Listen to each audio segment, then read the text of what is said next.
Right now, somewhere in your mind, there's a thought trying to take control. Maybe it's worry about tomorrow, regret about yesterday, or just the endless noise that never seems to stop. Tonight, you're going to discover the ancient secret that transformed the Buddha himself from a restless seeker into someone who mastered the art of inner peace.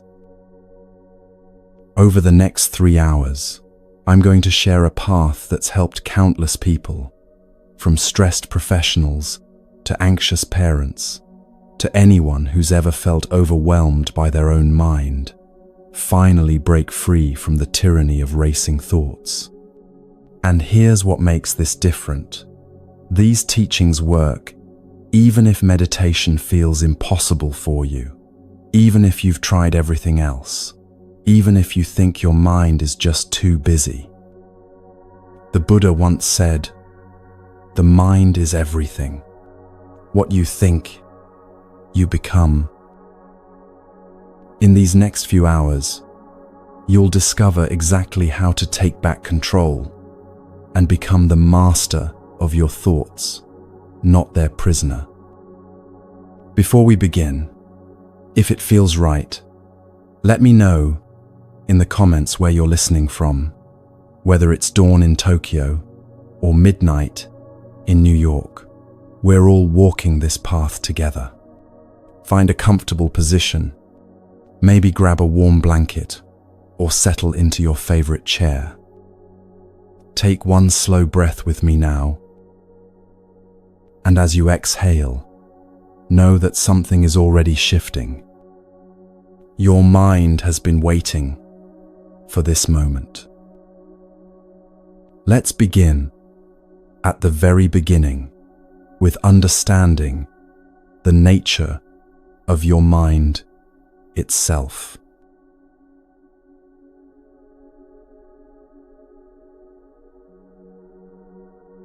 Imagine for a moment that you're looking up at the sky on a perfect summer morning. The blue stretches out endlessly above you, clear and vast and open. And then, as you watch, a cloud drifts into view. Just one cloud at first, white and soft. Then another. Soon the sky fills with clouds. Some light, some dark, some racing across the expanse, while others seem to hang motionless. Now here's what I want you to notice. No matter how many clouds appear, no matter how dark they become, the sky itself never changes. The clouds can't stain it. They can't damage it. They simply pass through, temporary visitors in an infinite space. This is what the Buddha understood 2,500 years ago when he sat beneath that fig tree in northern India. He saw that the mind, what he called citta in his ancient language, is like that vast sky. And our thoughts, our worries, our fears, our endless mental chatter, they're just clouds. Think about this morning when you woke up. Maybe the first thought that appeared was about something you needed to do today. That thought felt solid, didn't it? It felt real and permanent and true. But where is that thought now? It's gone. It passed. Another thought took its place, and then another, like clouds drifting across an endless sky. The Buddha taught that we suffer not because we have thoughts. Everyone has thoughts, just as every sky has clouds, but because we forget that we are the sky. We identify so completely with each passing cloud that we lose sight of our own spaciousness. We think we are the worry. We think we are the fear. We think we are the restless anxiety that won't let us sleep at night. But you're not. You've never been. You're the vast awareness in which all of these experiences arise and pass away. The sky doesn't worry about the clouds. It simply allows everything to be as it is, to come and go in its own time. This isn't just a beautiful metaphor. This is the actual nature of your mind. And when you begin to see this, when you start to recognize yourself as the sky rather than the clouds, something profound shifts. The thoughts don't necessarily go away. The clouds still come, but they lose their power to define you, to overwhelm you, to convince you that this stormy moment is all there is. I know what you might be thinking, but my thoughts don't feel like passing clouds. They feel heavy and real. I understand. When you're in the middle of anxiety or grief or anger, it doesn't feel temporary. But here's what the Buddha discovered. That feeling of permanence is itself just another cloud. It's just another thought that says, this will last forever. And that thought, like all thoughts, is impermanent too. The mind is everything, the Buddha said. What you think, you become. Not because thoughts are powerful in themselves, but because when you believe your thoughts completely, when you identify with them fully, you create your experience of reality from them. But the moment you recognize that you're not the thought, you're the vast awareness watching the thought, everything changes. This recognition is called mindfulness in Buddhism, not as a technique you do for 10 minutes in the morning, but as a way of seeing, a remembering of what you actually are beneath all the mental weather. It's already here. You don't need to create it or earn it. You just need to notice it. Notice the space in which all your thoughts are appearing. That awareness, that spacious, clear, unchanging presence, that's your true nature. That's what the Buddha called your Buddha nature. Not something mystical or far away, but the most intimate thing about you. The sky-like quality of your own mind, always present, always clear, even when the weather is terrible.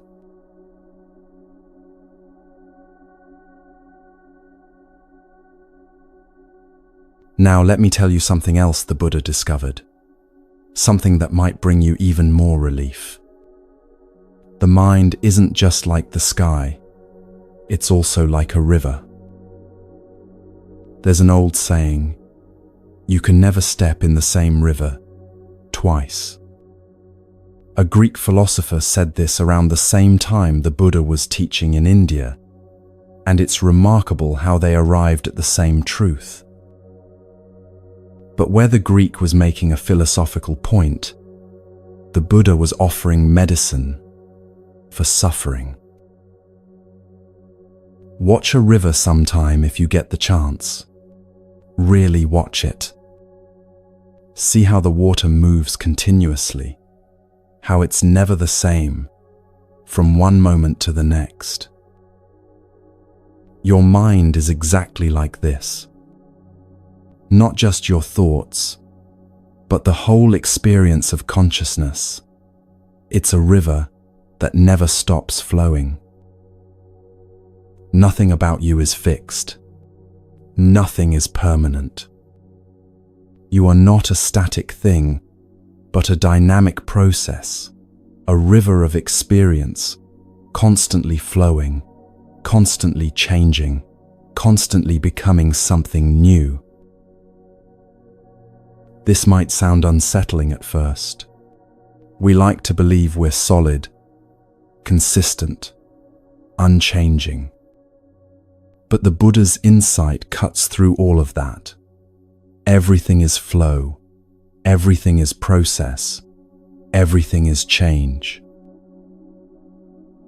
And here's why this matters. If nothing is permanent, then suffering isn't permanent either. That thought that's been torturing you, it's part of the river, already flowing away, even as you grasp at it. That feeling of anxiety in your chest, it's moving, shifting, changing every single moment. That depression that convinced you it would never end, it's made of the same temporary flowing stuff as everything else in your experience. The river keeps flowing. You can't hold on to the water, and you can't hold on to any moment of experience. But here's what's beautiful. You can't hold on to the suffering either. No matter how intense it is right now, the river is already carrying it away. New water is always coming. New moments are always arriving. Change is the only constant, and that means hope is always possible. Sometimes the river of your mind flows gently, peacefully. Other times, maybe most times, the river is turbulent.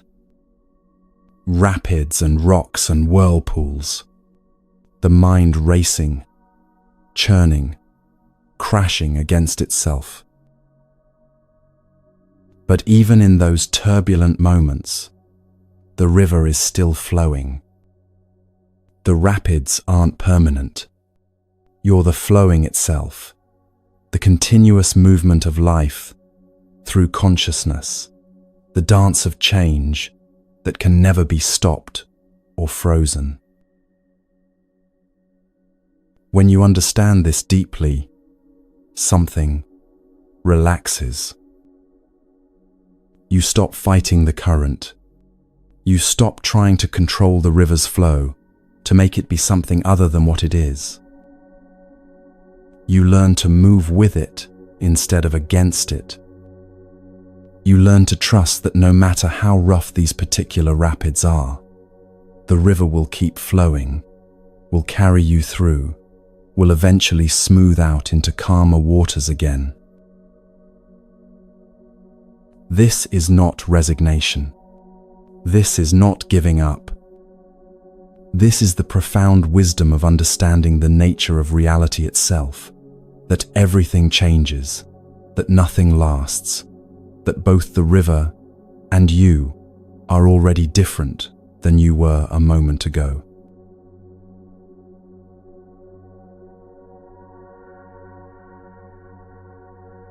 Let me give you another way to see this, one that might touch you even more deeply. Imagine you're standing at the edge of an ocean. Before you stretches water as far as you can see, vast and deep and powerful. And on the surface of this ocean, waves rise and fall continuously. Some waves are gentle, barely disturbing the surface. Others are enormous, towering walls of water that crash down with tremendous force. But here's what's true about every single wave. It rises from the ocean, it peaks, and it returns to the ocean. No wave lasts forever. No wave is separate from the water that forms it. Your thoughts are waves on the ocean of your consciousness. Each one rises, maybe a thought of worry about tomorrow, or a memory from your past, or a judgment about yourself. The thought rises, it peaks, it seems to fill your entire awareness for a moment. And then, if you don't grab onto it, if you don't feed it more energy, it naturally returns to the ocean from which it came. The problem is that we've been conditioned to identify with the waves.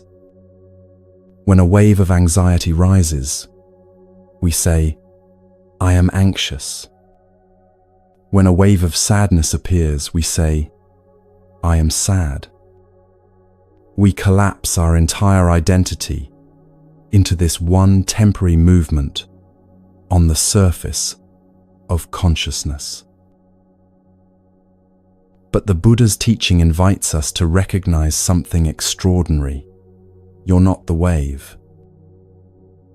You're the ocean. You're the vast, deep consciousness in which all waves arise and fall. The wave of anxiety can rise, but it doesn't define you. The wave of sadness can peak, but it doesn't exhaust who you are. Beneath it, you remain vast, deep, unchanged. This is what the Buddha meant by the teaching of anicca, impermanence. But it's not just an idea to believe in. It's something you can observe directly in your own experience, right now, in this moment. Notice a thought arising in your mind right now. Don't try to create one. Just notice whatever thought is present. Maybe it's a thought about what you're reading. Maybe it's something else entirely. Whatever it is, just notice it. Now notice, where did that thought come from? Did you decide to think it? Or did it simply appear, rising up from somewhere you can't quite identify? And now, as you turn your attention to the thought, what happens to it? Does it stay frozen, or does it shift, change, perhaps dissolve, as another thought takes its place? This is the direct experience of impermanence. Thoughts arise without your permission. They change without your control. They disappear without your effort. They're like waves on an ocean, and you, the real you, you're the ocean itself. The Buddha said that all conditioned things are impermanent. Everything that arises will also pass away. Every beginning contains an ending. Everything in your experience, every thought, every feeling, every sensation is temporary by nature. This isn't bad news. This is the best news possible. Because if everything is impermanent, then the difficult things are impermanent too. That wave of panic that feels like it will never end, it's already changing, already beginning to subside. That depression that convinced you this is just how life is now, it's impermanent too, already in the process of transforming into something else. You are not stuck. Nothing is fixed. The ocean of your consciousness is vast enough to hold any wave, and no wave can ever damage the ocean itself. Think about the last time you were really upset about something. In that moment, the upset felt total, didn't it?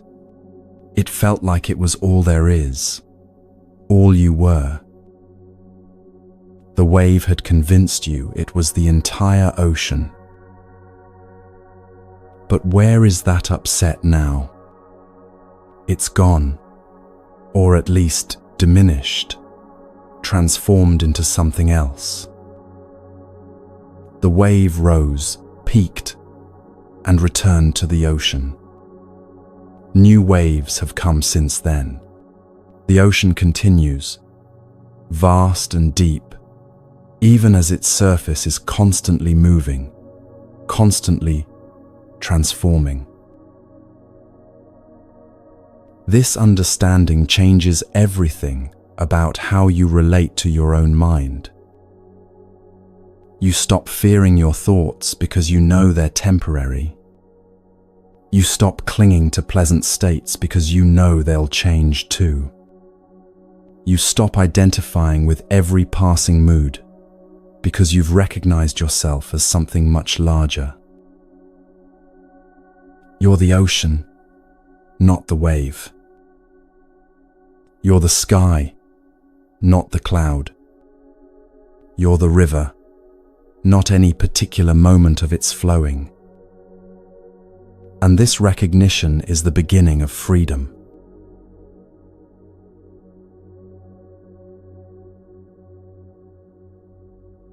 Now I need to tell you something that might sound strange at first, but stay with me, because this is where everything begins to make sense.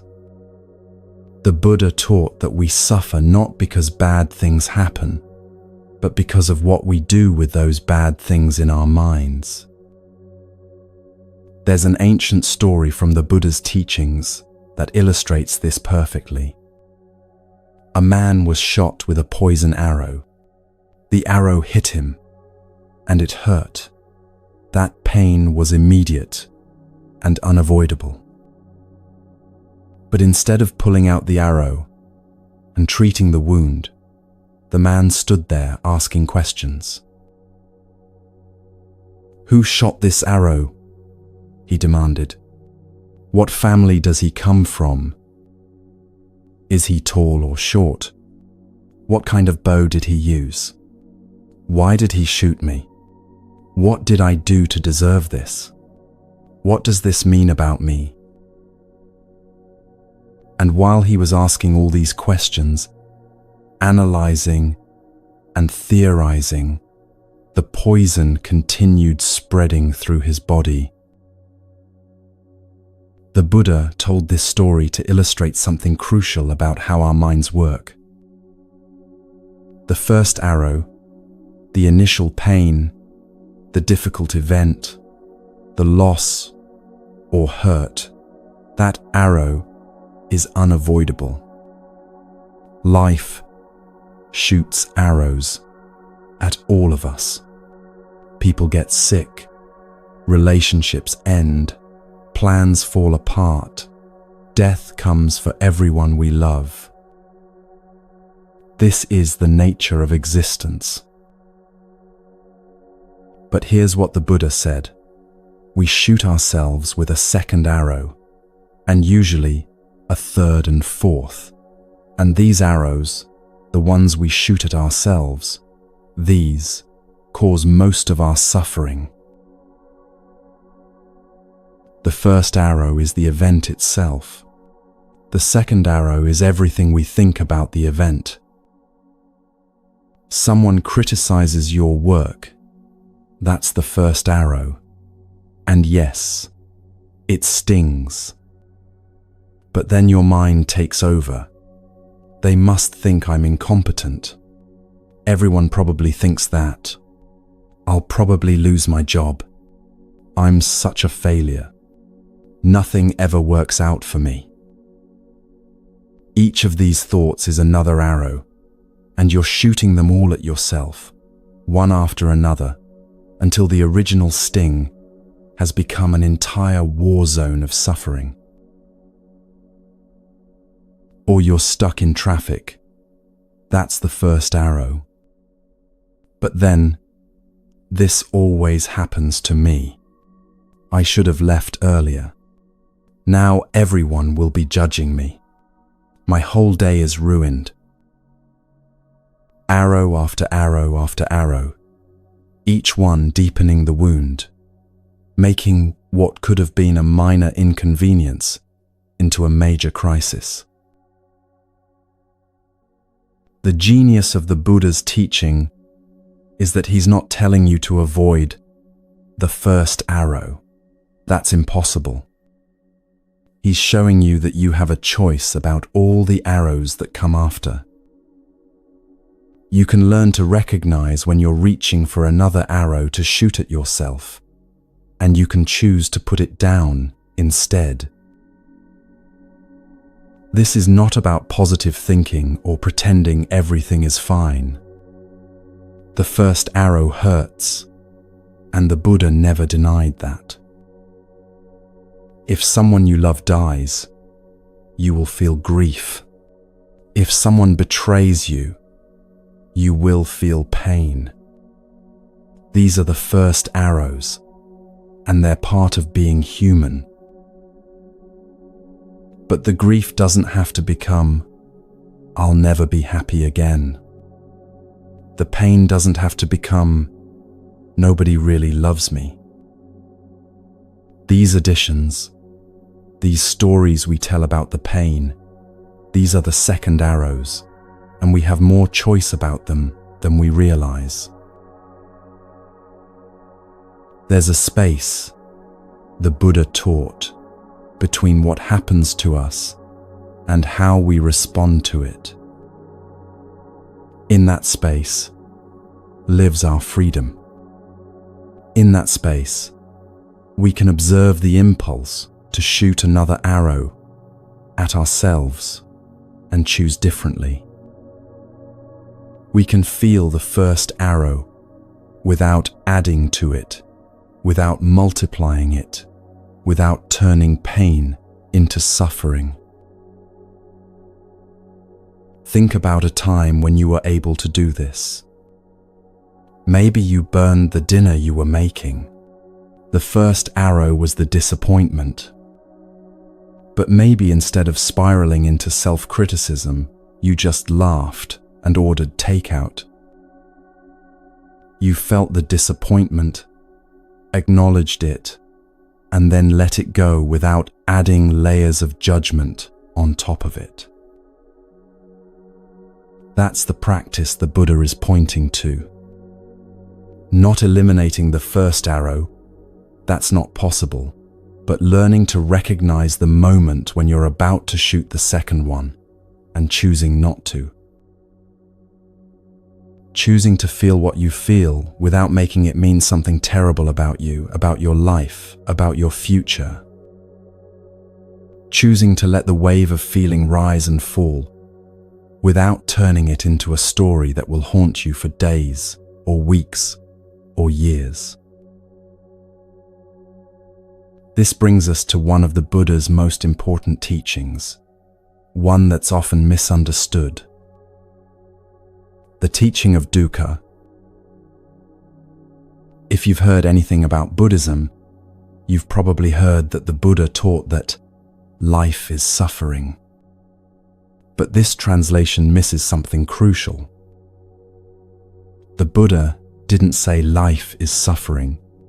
He said life contains dukkha, a word that's much richer than our word suffering can capture.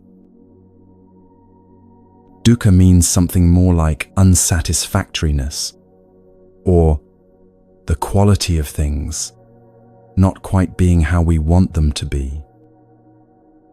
It's the friction between reality and our expectations. Sometimes dukkha is obvious and intense, the suffering of loss or illness or heartbreak. But often it's subtle, the vague dissatisfaction with a perfectly fine day, the restlessness that comes from having everything you thought you wanted, but still feeling like something's missing. The Buddha identified 3 types of dukkha. The first is the dukkha of pain itself. This is the physical and emotional pain that comes from being alive in a body, in a world where things break and change and die. Headaches and heartbreak, illness and loss, these are unavoidable. The Buddha wasn't trying to eliminate this kind of dukkha because he knew it's woven into the fabric of life itself. The second type is the dukkha of change. Even pleasant experiences contain this subtle undercurrent of unsatisfactoriness because we know they won't last. You're enjoying a beautiful sunset, and even as you enjoy it, there's a tiny voice saying, "This will be over soon." Even happiness contains the seed of dukkha when we cling to it, when we try to freeze it in place, when we forget that change is the nature of all things. The third type is the dukkha that comes from trying to build something permanent out of impermanent materials. We try to construct a solid self out of thoughts and feelings that are constantly changing. We try to find ultimate security in a world where nothing is secure. This is like trying to build a house out of waves. The structure keeps dissolving because we're working with materials that can't be held or fixed in place. Now here's what's revolutionary. The Buddha didn't stop with identifying the problem. He was interested in showing you a way out. The Buddha said that your mind can be your best ally or your worst enemy. When you don't understand how your mind works, when you believe every thought, when you identify with every feeling, when you shoot yourself with second and third arrows, your mind becomes a source of endless suffering. But when you understand the mind's nature, when you learn to work with it rather than against it, your mind becomes the doorway to peace. The hope in the Buddha's teaching is this: suffering can end. Not the first arrow necessarily. Life will still include pain and loss. But the multiplication of that pain through our resistance and our stories, that can end. The dukkha we add on top of pain, that can be transformed. And it's not about becoming someone different or achieving some superhuman state. It's about seeing clearly what's already true, that thoughts are temporary, that you are not defined by your mental weather, that the ocean of your awareness is vast enough to hold any wave that arises. This is not about the addition of new beliefs or ideas, but the direct recognition of what's already present. The peace you've been seeking is not somewhere else, not in some future moment when everything finally works out. It's here, now, in the very awareness that's reading these words, in the spacious consciousness that's been present through every moment of your life. You are not your thoughts. You are not your feelings. You are not your pain or your stories.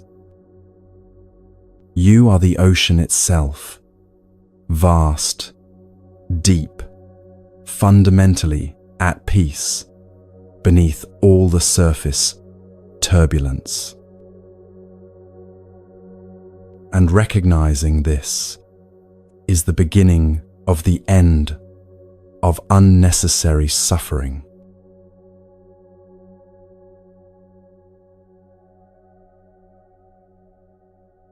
There's a story the Buddha loved to tell, one that gets right to the heart of how we multiply our own suffering.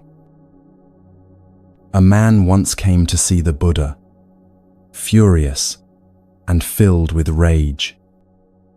He had heard that the Buddha was teaching a different path than his own tradition, and he took this as a personal insult.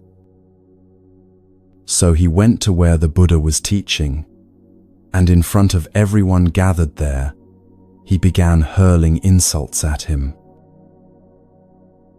The Buddha sat quietly, listening to the man's angry words. His face remained calm, his body relaxed, his breath steady. The man shouted louder, trying to provoke a reaction. The Buddha's students were horrified, but the Buddha gestured for them to stay back. Finally, the man exhausted himself and fell silent. The Buddha looked at him gently and asked a simple question. If someone offers you a gift and you decline to accept it, to whom does the gift belong? The man was confused. He stammered, "Well, I suppose it would still belong to the person who tried to give it."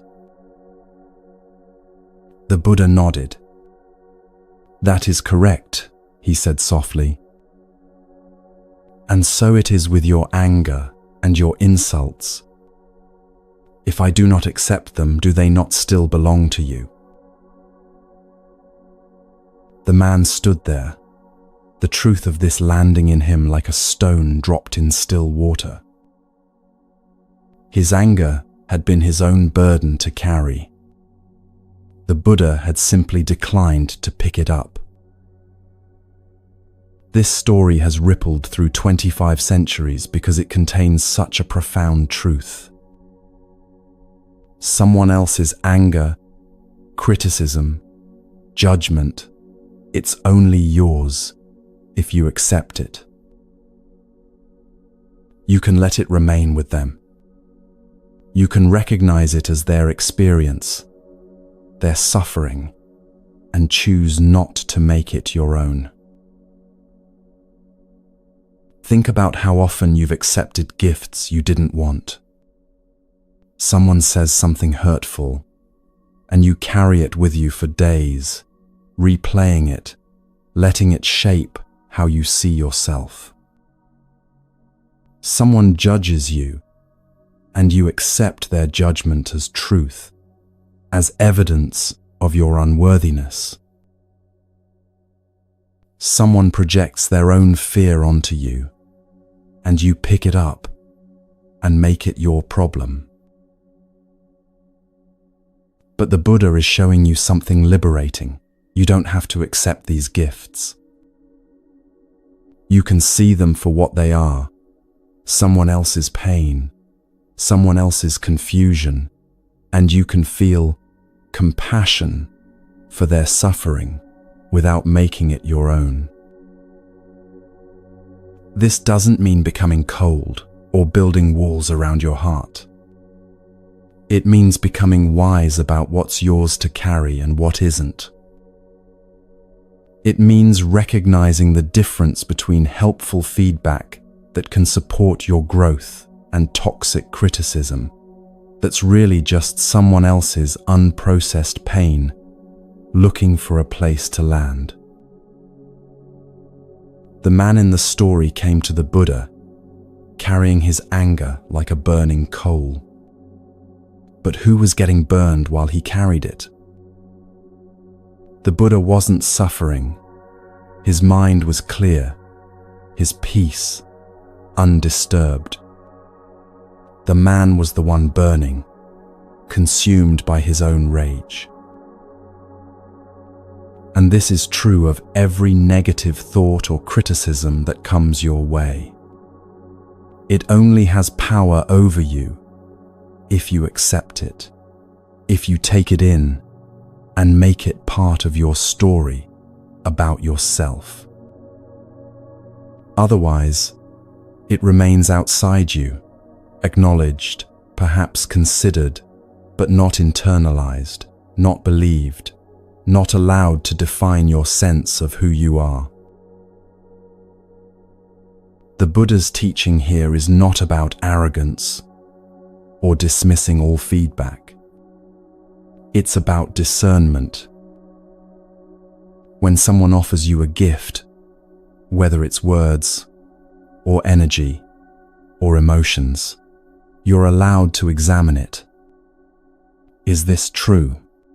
Is this helpful? Is this mine to take on? And if the answer is no, you can decline the gift with the same calm the Buddha showed, recognizing that their anger or judgment remains with them. This understanding transforms how you move through the world.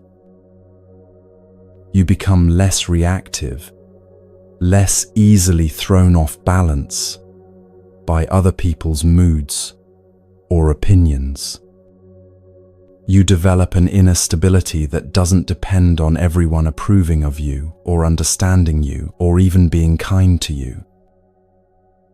You recognize that their response is about them, not about you, and you remain centered in your own clarity. Now let me show you something even deeper about this teaching. It's not just about other people's anger. It's about everything that's impermanent in your life, which is everything. The Buddha taught that all compounded things are subject to decay. Everything that comes together will eventually come apart. Everything that rises will eventually fall. Everything that begins will eventually end. This is not pessimism. This is simply the nature of reality. Look at a flower in full bloom. It's beautiful, perfect, alive with color and fragrance. And already, built into its very existence, is its eventual fading. The petals will fall, the stem will wither, the flower will return to the earth. This doesn't make the flower less beautiful. If anything, its impermanence makes it more precious, more worthy of full appreciation in this moment. Your thoughts and feelings follow the same law. They bloom, they peak, and they fade. Even the most intense emotion, the deepest grief, the most overwhelming joy, the most consuming fear, even these are governed by impermanence. They feel eternal while they're happening, as if this is just how things are now and will be forever. But they're not eternal. They can't be. Change is the only constant.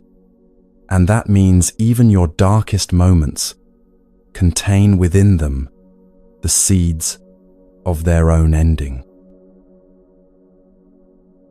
A storm passes through. While it's here, it feels total. The thunder shaking everything, the rain drowning out all other sounds. But storms don't last. They can't. The very forces that create the storm also move it along, disperse it, transform it into clear skies and fresh air. Your mental and emotional storms follow the same pattern.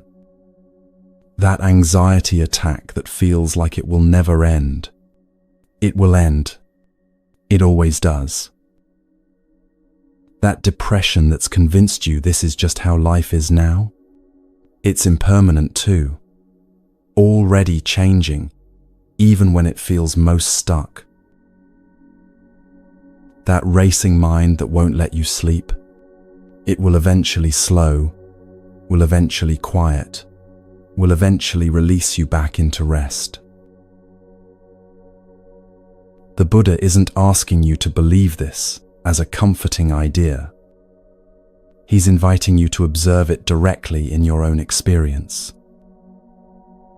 Look back at your life. How many storms have you already weathered?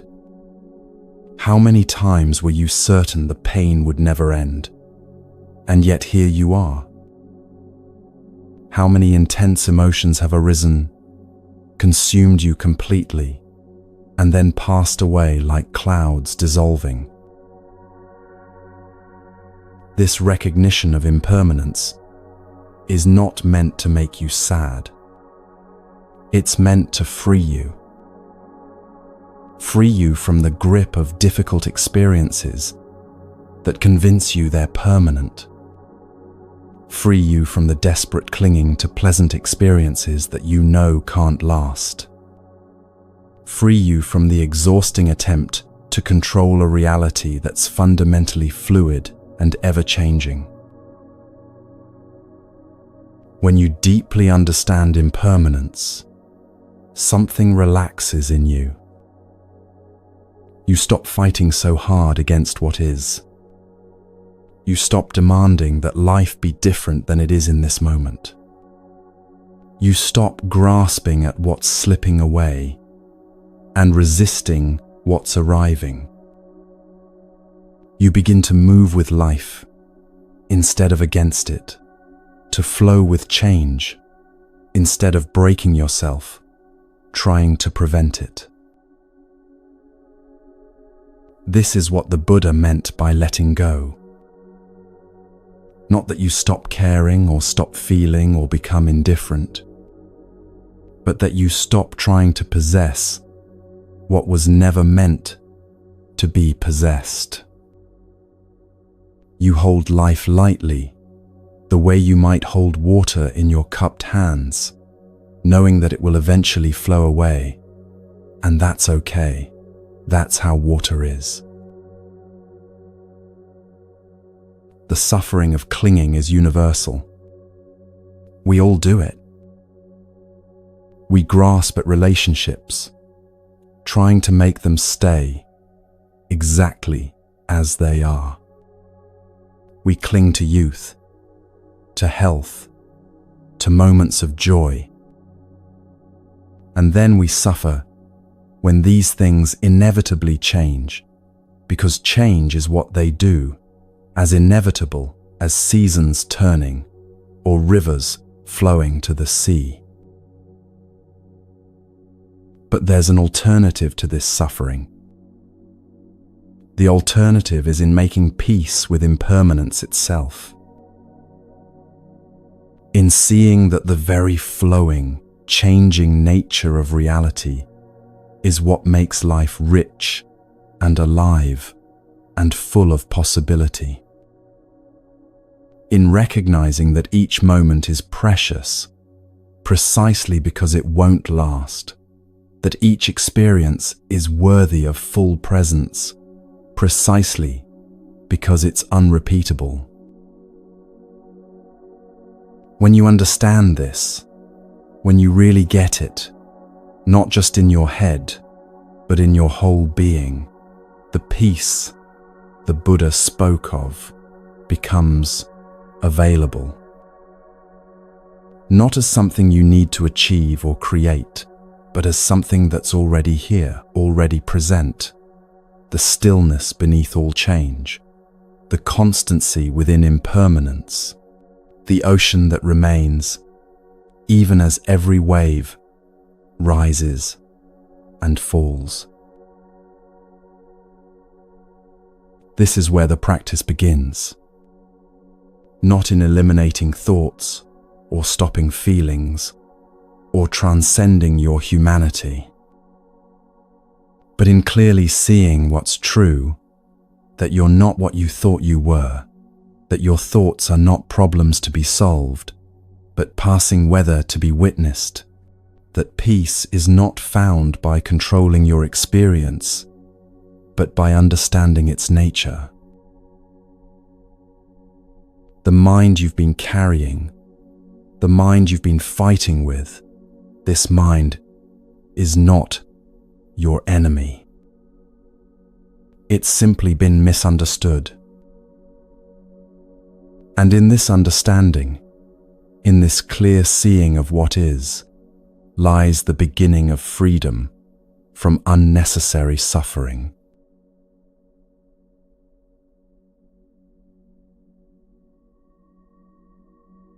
Understanding the nature of your mind is transformative, but understanding alone isn't enough. The Buddha didn't just teach philosophy, he taught practice. He gave us tools, specific methods, time-tested ways to work with the mind that have been helping people find peace for over 2,500 years. These practices aren't complicated. They don't require special equipment or perfect circumstances or years of preparation. They require only your willingness to begin right where you are, exactly as you are. Let me tell you a story that illustrates the power of what we're about to explore together. There was once a young monk studying with the great Thai meditation master Ajahn Chah.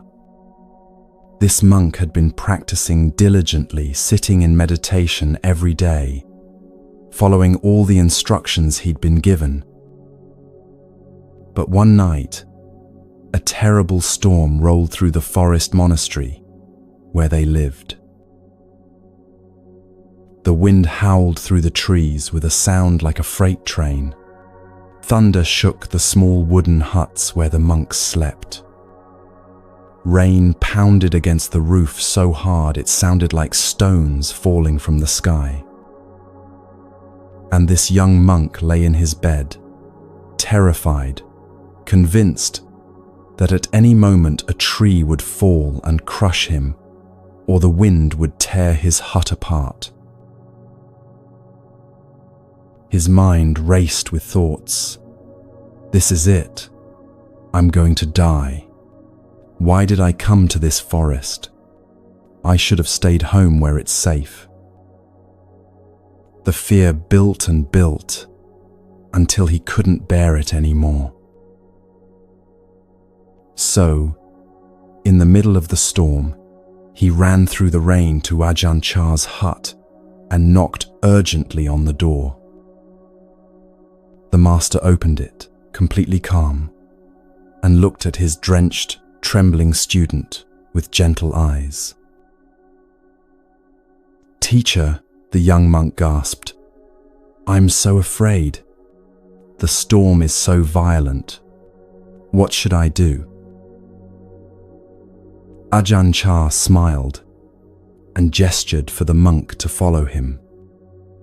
They walked out into the storm together, rain soaking them both, until they stood in an open area of the forest. The master pointed to a massive tree nearby. "Do you see that tree?" he asked, raising his voice above the wind. The young monk nodded, watching as the tree's branches whipped violently back and forth in the gale. It looked like the tree might snap at any moment. "Look at the branches," Ajahn Chah said. "See how they bend and sway. They move with the wind, yielding to its force. But now, look at the trunk." The monk shifted his gaze to the massive trunk of the tree. Despite the chaos in the branches above, despite the storm raging all around, the trunk stood absolutely still. solid, unmoving, rooted deep in the earth. The storm is like your thoughts and emotions, Ajahn Chah explained. They come with great force. They create a lot of movement and noise. But if you can find the stillness at your center, if you can be like the trunk of the tree, the storm cannot harm you. The branches may bend, but the tree stands firm. The young monk understood. The fear didn't immediately disappear, but something shifted in him. He didn't need the storm to stop in order to find peace. He just needed to find the still point within himself, the place that the storm couldn't touch. This story points to something profound about the practice we're going to explore now. You don't need perfect conditions to find peace. You don't need your life to be calm, or your mind to be quiet, or everything to be going well. You just need to find your anchor, your center, the still trunk within you that remains steady, no matter what weather moves through. And in Buddhism, that anchor is your breath.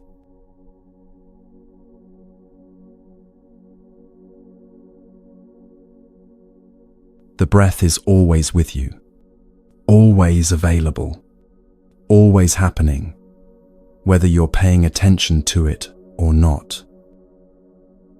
The Buddha discovered this over 2 millennia ago and taught a practice called anapanasati, mindfulness of breathing.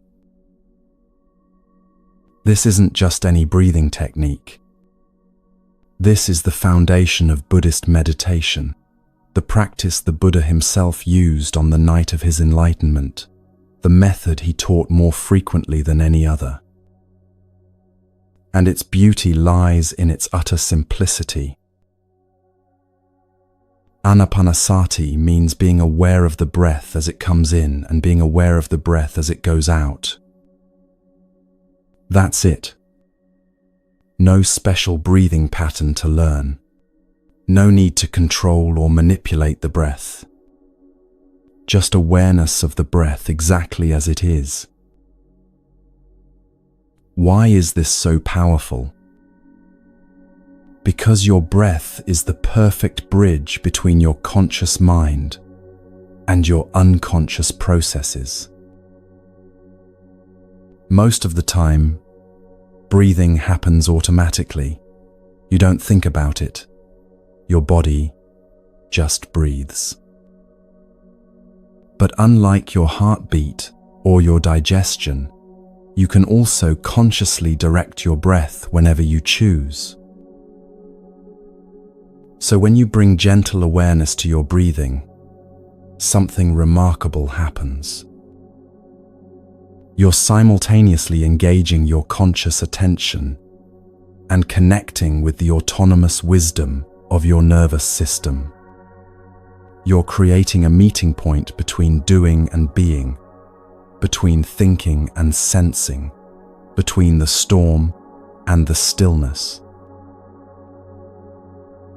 The Buddha taught that the breath is like an anchor for a boat. When storms come, the anchor keeps the boat from being swept away. The boat still moves, still rocks with the waves, but the anchor prevents it from being lost entirely. Your breath does the same thing for your mind. When thoughts are racing, when emotions are intense, when you feel like you're being swept away, returning to the breath brings you back. Not to some perfect state of calm necessarily, but back to this moment, back to your body, back to something real and tangible and present. Here's how the Buddha taught it in the simplest possible terms. When you breathe in, know that you are breathing in. When you breathe out, know that you are breathing out. That's the instruction, complete and whole. You don't need to count your breaths, though you can, if that helps you stay focused. You don't need to control the length or depth of your breathing, though it will naturally settle as you practice. You just need to be with the breath, to feel it, to know it, to let your attention rest on this most basic fact of your existence, that you are breathing, that you are alive. In, you know you're breathing in. Out, you know you're breathing out. Now, here's what happens when you actually try this, and I want to prepare you with complete honesty. You'll bring your attention to your breath, and within seconds, literally seconds, your mind will wander. You'll suddenly realize you're thinking about what you need to do later today, or replaying a conversation from yesterday, or wondering if you're doing this correctly.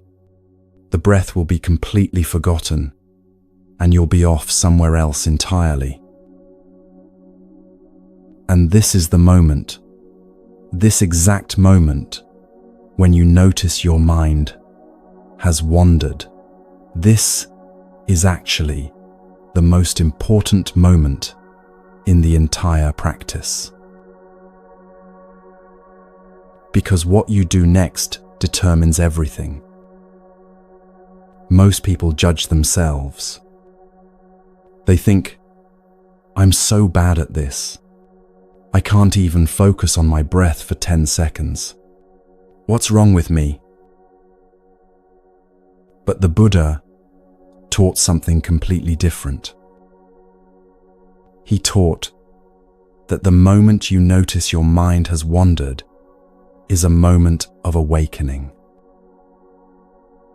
You were lost in thought, swept up in the current, and then, suddenly, awareness returned. You woke up. You remembered. You came back. That's not failure. That's success. That's the practice working exactly as it should. So when you notice your mind has wandered, you simply acknowledge it without judgment and gently return your attention to the breath. In, you know you're breathing in. Out, you know you're breathing out. You'll do this hundreds of times. Your mind will wander hundreds of times, and you'll return hundreds of times. And each return is a repetition of the most important skill you can develop, the ability to come back to the present moment, to notice when you've been swept away, to find your anchor again. This is not about achieving a perfectly quiet mind. It's about training in awareness, training in gentleness with yourself, training in the art of returning. The Buddha compared this to training a young puppy. When you're teaching a puppy to stay, it wanders off constantly. You don't beat the puppy or yell at it. You just gently, patiently, kindly bring it back, again and again. Your mind is like that puppy. It's not being bad when it wanders. It's just doing what minds do. Your job is not to stop it from wandering, but to keep kindly bringing it back home to the breath. Let's try this together right now. Just for a few moments, just to taste what this practice feels like. Wherever you are, let your body settle. You don't need to sit in any special position. Just be comfortable, alert, but relaxed. Let your eyes close if that feels okay, or keep them open with a soft gaze. Now bring your attention to your breath. Don't change it. Don't fix it. Just notice it. Feel the sensation of air moving in through your nose or mouth. Feel your chest or belly rising and falling. Just notice what breathing feels like in your body right now. Breathing in. You know you're breathing in. Breathing out. You know you're breathing out. If your mind wanders, and it will, that's completely fine. Just notice where it went, and without any judgment, bring it back to the breath. Like guiding a child back to their seat, gentle and patient. Breathing in, breathing out. Stay with this for just a few more breaths. Not trying to achieve anything or get anywhere. Just being with this most simple, most essential part of being alive. And when you're ready, let your awareness expand again. Notice how you feel. The point isn't the result. The point is that you practiced, you tried, you came home to yourself for a few moments. This is anapanasati. This is mindfulness of breathing. And this practice, as simple as it seems, is the doorway to everything else the Buddha taught. You can do this anywhere, anytime. Standing in line at the grocery store, waiting for your computer to start, lying in bed at night when sleep won't come, sitting in traffic, walking down the street. You always have your breath, which means you always have access to this anchor, this still point, this way home to the present moment. The Buddha taught that even 3 conscious breaths can change your state completely. 3 breaths where you're fully present, fully aware. That's sometimes all it takes to find your center again, to remember who you are beneath the storm of thoughts. So start there if you need to. Don't commit to 20 minutes of meditation if that feels overwhelming. Just commit to 3 conscious breaths. 1 when you wake up, 1 before you eat, 1 before you sleep. And watch what happens. Watch how these small moments of presence begin to create space in your life. Little islands of calm in the sea of constant doing and thinking. Watch how returning to your breath becomes easier, more natural, more automatic. The tree in the storm didn't need the weather to change. It just needed to remain rooted, to stay connected to its foundation. Your breath is that foundation.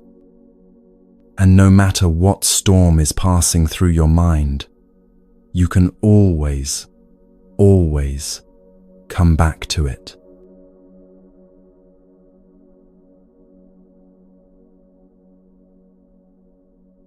Now, breathing consciously is powerful, but there's something even deeper that the Buddha taught.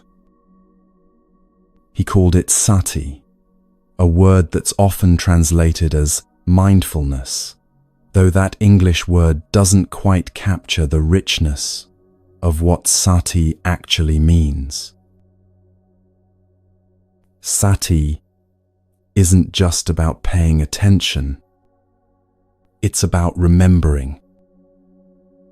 Specifically, it's about remembering to be present, remembering to wake up from the trance of your thoughts, remembering who you actually are beneath all the mental noise. The Buddha didn't teach that you should empty your mind or stop your thoughts. That's a common misunderstanding that stops so many people from even trying meditation. They think the goal is a blank mind, and when they can't achieve that, they assume they're failing.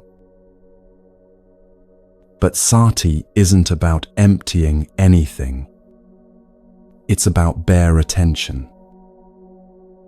It's about being fully present with what is, exactly as it is, without adding layers of judgment or story or resistance on top of it. Think about the last time you ate something truly delicious. Maybe it was the first bite, and for just a moment, you were completely there, not thinking about anything else, not planning or worrying or remembering, just tasting, just experiencing, just alive to that moment. That's sati. That's mindfulness. Complete presence with what is. The Buddha taught that this quality of awareness can be applied to everything, not just to special meditation sessions, but to the most ordinary, mundane aspects of daily life. Because every moment, when you're fully present with it, becomes extraordinary.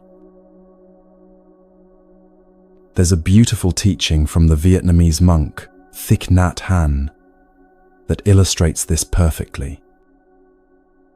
He talks about washing dishes. Most of us, when we wash dishes, are not really washing dishes. We're thinking about what we're going to do after the dishes are done. We're planning the rest of our evening. We're replaying a conversation from earlier. We're anywhere but here, standing at the sink with our hands in warm water. Thich Nhat Hanh asks, if you're not present while washing the dishes, then when will you be present? After the dishes are done, so you can enjoy your tea. But then while drinking tea, won't your mind be somewhere else too? He teaches that washing dishes should be done to wash dishes. Not to get them done so you can move on, but as an end in itself. Be fully present with the feeling of the warm water. Notice the texture of the soap, the smooth surface of the plate, the sound of water running. Be with each dish completely, as if washing this one plate is the most important thing in the world right now. When you do this, when you bring complete presence to something as ordinary as washing dishes, several things happen. First, the task itself becomes enjoyable rather than a chore you're rushing through. You might notice beauty in the play of light on water, or find pleasure in the simple physical sensations. Second, you're training your mind in presence. You're strengthening that muscle of awareness, practicing the art of being here rather than lost in thoughts. And third, you begin to realize that this moment, right now, is not separate from your life. This is your life. Not the exciting moments you're waiting for, but this, right here, right now, your hands in warm water, doing this simple task. The Buddha taught that most of us spend our lives waiting to be somewhere else. We're washing dishes so we can get to the good part. We're enduring the commute so we can get to work or get home. We're suffering through the week, waiting for the weekend. But life isn't happening later. It's happening now. And if you're not present for the dishes, you're not present for your life. This is what Sati teaches us, to wake up to where we already are, to remember that this moment is the only moment we actually have. So how do you practice this? How do you bring Sati into your daily life? Start with one thing at a time. We live in a culture that glorifies multitasking, but multitasking is the opposite of mindfulness. When you're doing multiple things at once, you're not fully present with any of them. Choose one activity each day where you commit to doing just that one thing. Maybe it's drinking your morning coffee. Not drinking coffee while checking your phone. Just drinking coffee. Feeling the warmth of the cup. Noticing the aroma. Tasting each sip fully. Or maybe it's walking. The Buddha taught walking meditation as a formal practice, but you can bring this quality to any walk. Feel your feet touching the ground. Notice the rhythm of your steps. Sense the movement of your body through space. Eating is another beautiful opportunity for mindfulness. Try eating one meal with full attention. Look at your food before you eat it. Notice its colors, its textures. Smell it. Take a bite and really taste it. This is how monks eat in Buddhist monasteries, in complete silence, with total attention, making eating itself a meditation. Even waiting can become a practice. We usually hate waiting at red lights, in lines, on hold. We feel like we're wasting time, so we pull out our phones to fill the space. But the Buddha would see this differently. Waiting is not wasted time. It's an opportunity to practice presence. Next time you're waiting, try this. Instead of immediately reaching for distraction, just stand or sit there and be aware. Notice your breath. Feel your body. Observe your surroundings without judging them. This is revolutionary in our modern world. We're so conditioned to always be productive, always be doing. To just stand there and be present, to do nothing, feels almost rebellious. But it's in these moments that we remember how to simply be. There's another aspect of sati that the Buddha emphasized, the power of silence. In our world, silence has become rare and uncomfortable.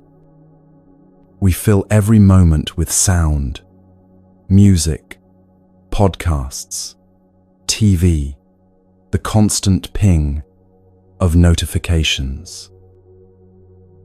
We're afraid of silence because in silence, we might have to face ourselves. But the Buddha taught that silence is medicine.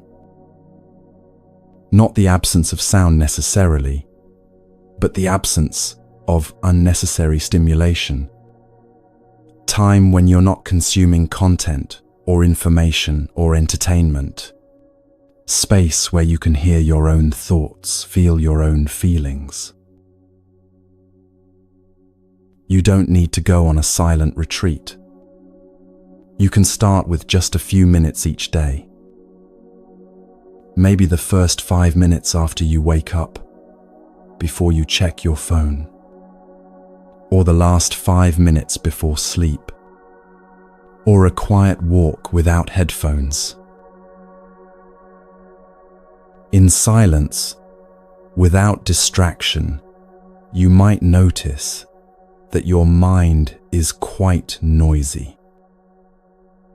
Thoughts churning, emotions bubbling up, worries demanding attention. This can be uncomfortable at first, but this is exactly what the practice is for. Learning to be with your own experience without immediately reaching for something to make it go away. The Buddha compared the mind to a glass of muddy water. When you keep stirring it, the water stays murky. But when you let the glass sit still in silence, the mud gradually settles and the water becomes clear. Your mind is the same. When you give it space, when you stop constantly stirring it, it naturally settles. Clarity emerges not because you've done something to create it, but because you've stopped doing the things that obscure it. This is sati, mindfulness, presence, remembering to be here, now. It's not complicated, but it is profound. Because when you're truly present, even for just a few moments, you touch something real. You make contact with life itself, not your thoughts about life, but the actual living reality of this moment. And in that contact, there's peace. Not because everything is perfect, but because you've stopped being at war with what is. You've stopped living in your head, and you've landed here, in the only place where peace has ever existed, right now.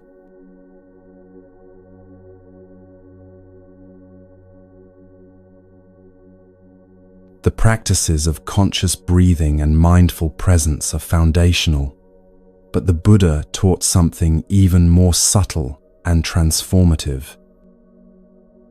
He taught us how to watch our own thoughts without getting caught in them. This practice is called vipassana, which means clear seeing. While sati is about being present with what is, vipassana is about seeing through the illusions your mind creates, about recognizing thoughts as thoughts rather than as reality. Remember when we talked about clouds and sky? Vipassana is the practice of actually experiencing yourself as the sky while the clouds pass through. It's learning to watch thoughts the way you might watch cars driving past your house. You see them, you're aware of them, but you don't jump in and go for a ride. This is not what most people do with their thoughts. Most of the time, A thought appears, and immediately you're identified with it, caught up in it. A worry arises. What if this goes wrong?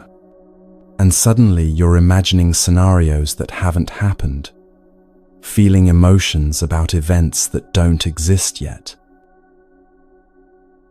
A judgment appears. I'm not good enough. And before you know it, you're gathering evidence for this claim, remembering every mistake, building a case against yourself. We don't notice we're doing this. We think we are our thoughts. So when a thought appears, we automatically believe it and follow it. It's like having a radio in your head that's constantly broadcasting, and you never question whether what it's saying is true. You just accept it all as reality. Vipassana teaches you to step back and watch the broadcast without believing everything you hear. The Buddha described thoughts as visitors who come to your house.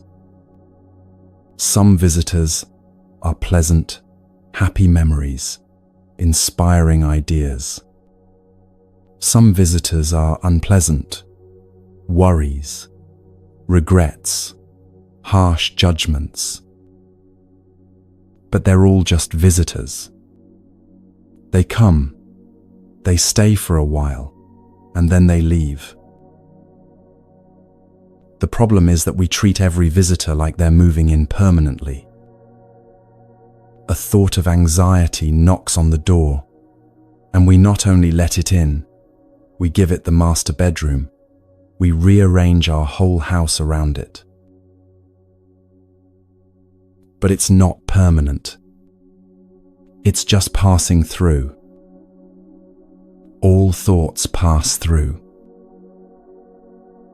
The practice of Vipassana is learning to let them pass. Not by pushing them away or fighting with them. That just creates more struggle. But by recognizing them as temporary phenomena, as clouds in the sky, as waves on the ocean, as visitors who will leave on their own if you don't invite them to stay. Here's how you practice this. Sit quietly, as you might for breath meditation. But instead of focusing only on the breath, expand your awareness to include your thoughts. Don't try to stop thinking. That's impossible.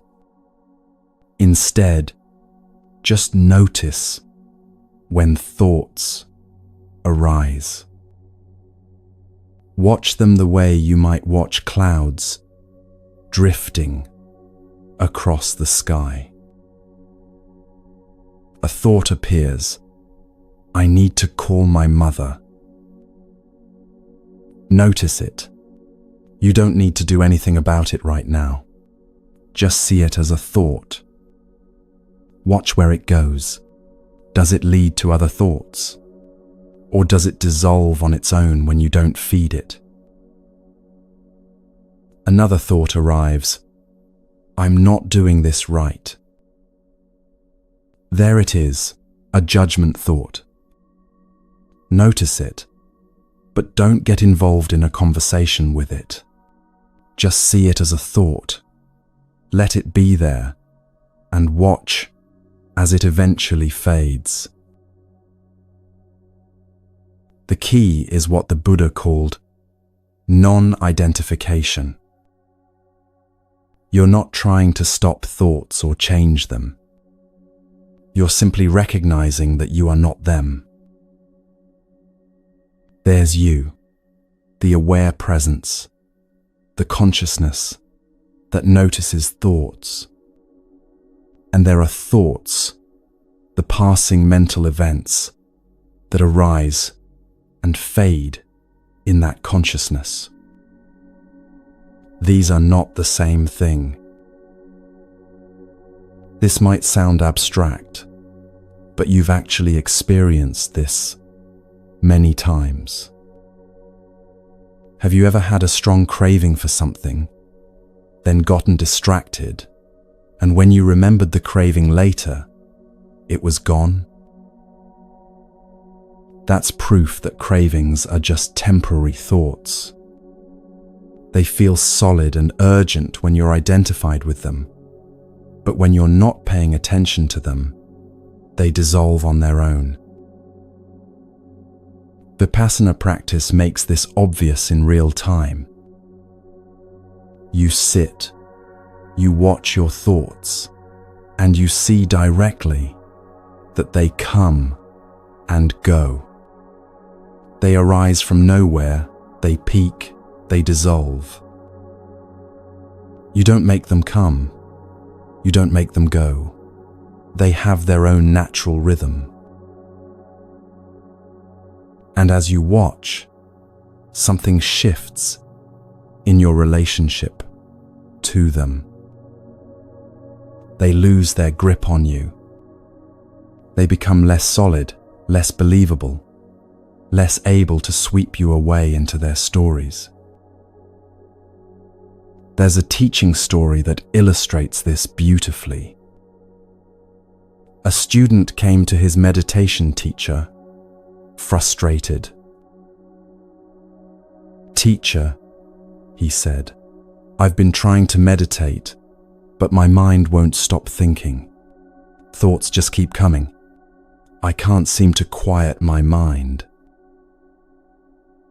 The teacher smiled and said, "Let me ask you something. When you're standing by a river, do you try to stop the water from flowing?" The student looked confused. "No, of course not. That would be impossible. The river flows because that's what rivers do." "Exactly," the teacher said. "And your mind produces thoughts because that's what minds do. The practice is not to stop the river, it's to stop jumping in and being carried away by the current." The student sat with this for a moment. "So what do I do when thoughts come?" he asked. "Watch them," the teacher said simply. "Watch them the way you watch a river flowing past. Let them come, let them go. Don't push the river, but don't jump in either. Just stand on the bank and watch the water flow by." The student tried this, and slowly he began to understand. He stopped fighting with his thoughts, stopped judging himself for thinking.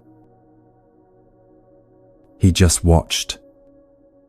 And in the watching, he discovered space. He discovered that he was not the river of thoughts. He was the one standing on the bank, the awareness itself, peaceful, even as the river flowed endlessly past. This is the practice of non-attachment that's so central to Buddhism. Attachment, what the Buddha called upadana, is about being attached to thoughts, to ideas, to stories, to mental content that you grasp onto and identify with. When you're attached to a thought, you believe it completely. You think it's telling you the truth about reality. You act on it. You make decisions based on it. You let it determine your emotional state. But when you practice non-attachment, you hold thoughts more lightly. You recognize them as one possible perspective, one way of interpreting the situation. You can consider the thought without being owned by it. This doesn't mean you become detached or cold. Non-attachment is not the same as not caring. It's caring deeply while also recognizing that your thoughts about the situation are not the situation itself, and you don't have to be defined by this particular mental state. Let's practice this right now, just for a moment. Sit comfortably and close your eyes if that feels okay. Take a few conscious breaths to settle yourself. Then simply open your awareness to whatever thoughts are present. Don't try to think particular thoughts or stop any thoughts. Just notice what's here right now. Maybe it's a thought about what you're reading.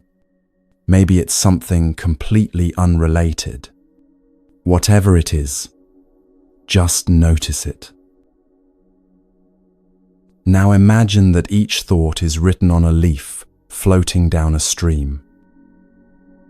You're standing by the stream, watching the leaves float by. One leaf comes into view. I need to do this thing later. Watch it float past. Another leaf appears. I wonder if I'm doing this right. Let it drift by. You're not grabbing the leaves or throwing them away. You're just watching them float past in the stream of your consciousness. Notice how some thoughts try to grab your attention. That's okay. Just notice that pull and gently return to watching. You don't have to go with the thought. You can just let it be there and keep watching. Stay with this for a few more moments. Just watching, just witnessing, just being the awareness that notices thoughts without being caught by them. And when you're ready, open your eyes. That's Vipassana. That's insight practice. And when you do this regularly, something profound happens. You realize, in your direct experience, that you are not your thoughts. This realization is incredibly liberating. Because if you're not your thoughts, then your anxious thoughts don't make you an anxious person. Your self-critical thoughts don't define your worth. Your worried thoughts don't determine your future. They're just thoughts, temporary, changing phenomena, passing through the vast space of your awareness. And you, the real you, are that space, not the passing weather.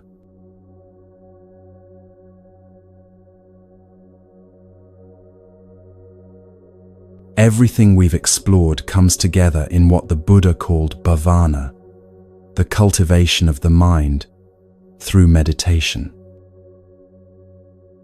Bhavana includes two main types of practice that work together like two wings of a bird: samatha, which means calm or tranquility, and vipassana, which we've touched on as clear seeing or insight. Samatha practice is about developing concentration, about training your mind to stay focused without wandering. This is where your breath practice fits in. When you keep returning your attention to the breath, you're building your capacity for sustained attention, for mental stability, for calm presence. Think of samatha like going to the gym for your mind. Each time your mind wanders and you bring it back, you're doing a mental rep, building the muscle of focus. At first it's hard. Your mind wanders constantly. But over time, with consistent practice, your mind becomes steadier, more stable, more able to rest in one place. The traditional object of samatha practice is the breath, but the Buddha taught that you can use other objects too. A visual object like a candle flame, a sound like a bell, or even a concept like loving kindness. The key is choosing one object and returning to it again and again. When you practice samatha, you'll encounter obstacles. The Buddha identified two main ones: restlessness and drowsiness. Restlessness is when your mind is too energized, jumping from thought to thought, unable to settle. You feel agitated, impatient. Your thoughts race. Your body wants to move. When restlessness comes, the instruction is to work with it skillfully. Take some deeper breaths. Relax your body consciously. Maybe stand up and do some slow walking meditation. Drowsiness is the opposite. Your mind is too sluggish, too dull. You feel sleepy. Your attention keeps fading. This is especially common if you're practicing lying down or if you're tired. When drowsiness comes, you need to energize your practice. Sit up straighter, open your eyes, take some quicker, sharper breaths. The goal is to find that middle ground, alert but relaxed, focused but not tense. The Buddha compared this to tuning a stringed instrument. If the string is too tight, it will break. If it's too loose, it won't make a sound. It needs to be tuned just right to create beautiful music. Your practice is the same. You need to find your own right balance, and that balance might be different from day to day. Learning to tune yourself is part of the practice. The fruit of samatha practice is a mind that's calm, stable, and concentrated. When you've developed strong samatha, you can rest your attention on any object for extended periods without effort. Your mind feels peaceful, unified, collected, rather than scattered. But samatha alone is not enough, the Buddha taught. You can have a very calm mind and still not understand the nature of reality, still not be free from suffering. That's where vipassana comes in, the insight practice that sees through the illusions that cause suffering. While samatha is about calming the mind, vipassana is about investigating it. While samatha focuses your attention, vipassana opens your awareness to observe what's actually happening in your experience, moment by moment. In vipassana practice, you're not trying to create any particular state. You're trying to see clearly what's already there. You observe sensations in your body, how they arise, how they change, how they pass away. You observe feelings, pleasant, unpleasant, or neutral, and how you react to them. You observe thoughts and emotions, how they come from nowhere, how they build and peak, how they dissolve back into nothing. And through this observation, you begin to see directly the three characteristics the Buddha taught: impermanence, unsatisfactoriness, and non-self. You see that everything is impermanent. Nothing in your experience stays the same, even for a moment. You see that clinging to anything impermanent leads to suffering.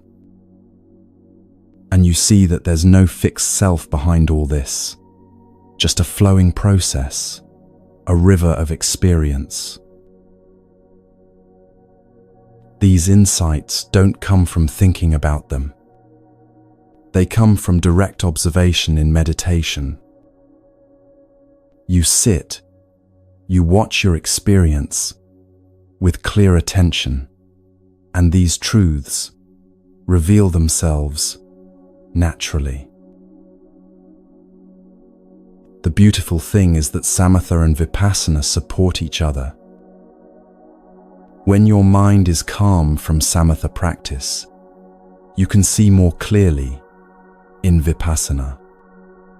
And when you develop insight through vipassana, your mind naturally becomes calmer because you see through the thoughts that normally agitate you.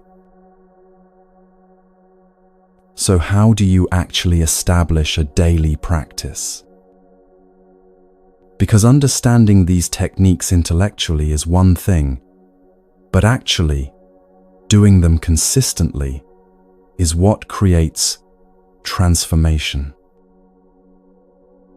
The Buddha's advice was simple: start small and be consistent. 5 minutes every day is better than an hour once a week. It's the regularity that matters. Choose a time that works for you. Many people find that first thing in the morning is best, before the day's demands take over. But if evening works better for you, that's fine too. The important thing is consistency. Same time, same place, if possible. Create a simple space for practice. You don't need anything elaborate, just a quiet spot where you won't be disturbed. Maybe a cushion to sit on, or a chair if sitting on the floor is uncomfortable. Start with just 5 minutes. Set a timer so you don't have to worry about how long you've been sitting. Spend those 5 minutes with your breath, or with open awareness, or alternating between both. When the timer goes off, you're done. Don't push yourself to sit longer if you don't want to. Just do your 5 minutes consistently every day. After a week or two, if 5 minutes feels comfortable, add another 5 minutes. Build gradually until you find the length that feels sustainable for you. For some people, that might be 10 minutes. For others, 30. There's no right answer. The right amount is whatever you'll actually do every day. And here's the most important thing: be patient with yourself. Don't expect dramatic results immediately. Meditation is not like taking a pill where you feel different right away. It's more like planting a garden. You prepare the soil, you plant the seeds, you water them consistently, and then you wait. You trust that something is growing, even when you can't see it yet. Some days your practice will feel clear and peaceful. Other days it will feel difficult and frustrating. Both kinds of days are valuable. Both are practice. The Buddha taught that there are no bad meditation sessions. Even the sessions where your mind won't stop racing are building your capacity for awareness. Over time, weeks, months, you'll start to notice changes. Maybe you respond less reactively to stress. Maybe you catch yourself before spiraling into anxiety. Maybe you have more moments of presence during your day. Maybe you feel more spacious inside. These changes are subtle but profound. They're not dramatic transformations. You're still you, still dealing with the same life circumstances. But your relationship to those circumstances shifts. You have more choice in how you respond. You're less caught, less reactive, more able to find the still point even when everything around you is moving. This is what the Buddha offered. Not an escape from life, but a way to meet life with more wisdom, more compassion, more presence. Not a technique to fix everything, but a practice that helps you work skillfully with whatever arises. And it all starts with just sitting down and taking one conscious breath. Then another. Then another. Building moment by moment, breath by breath, a foundation of presence that will support you through everything life brings.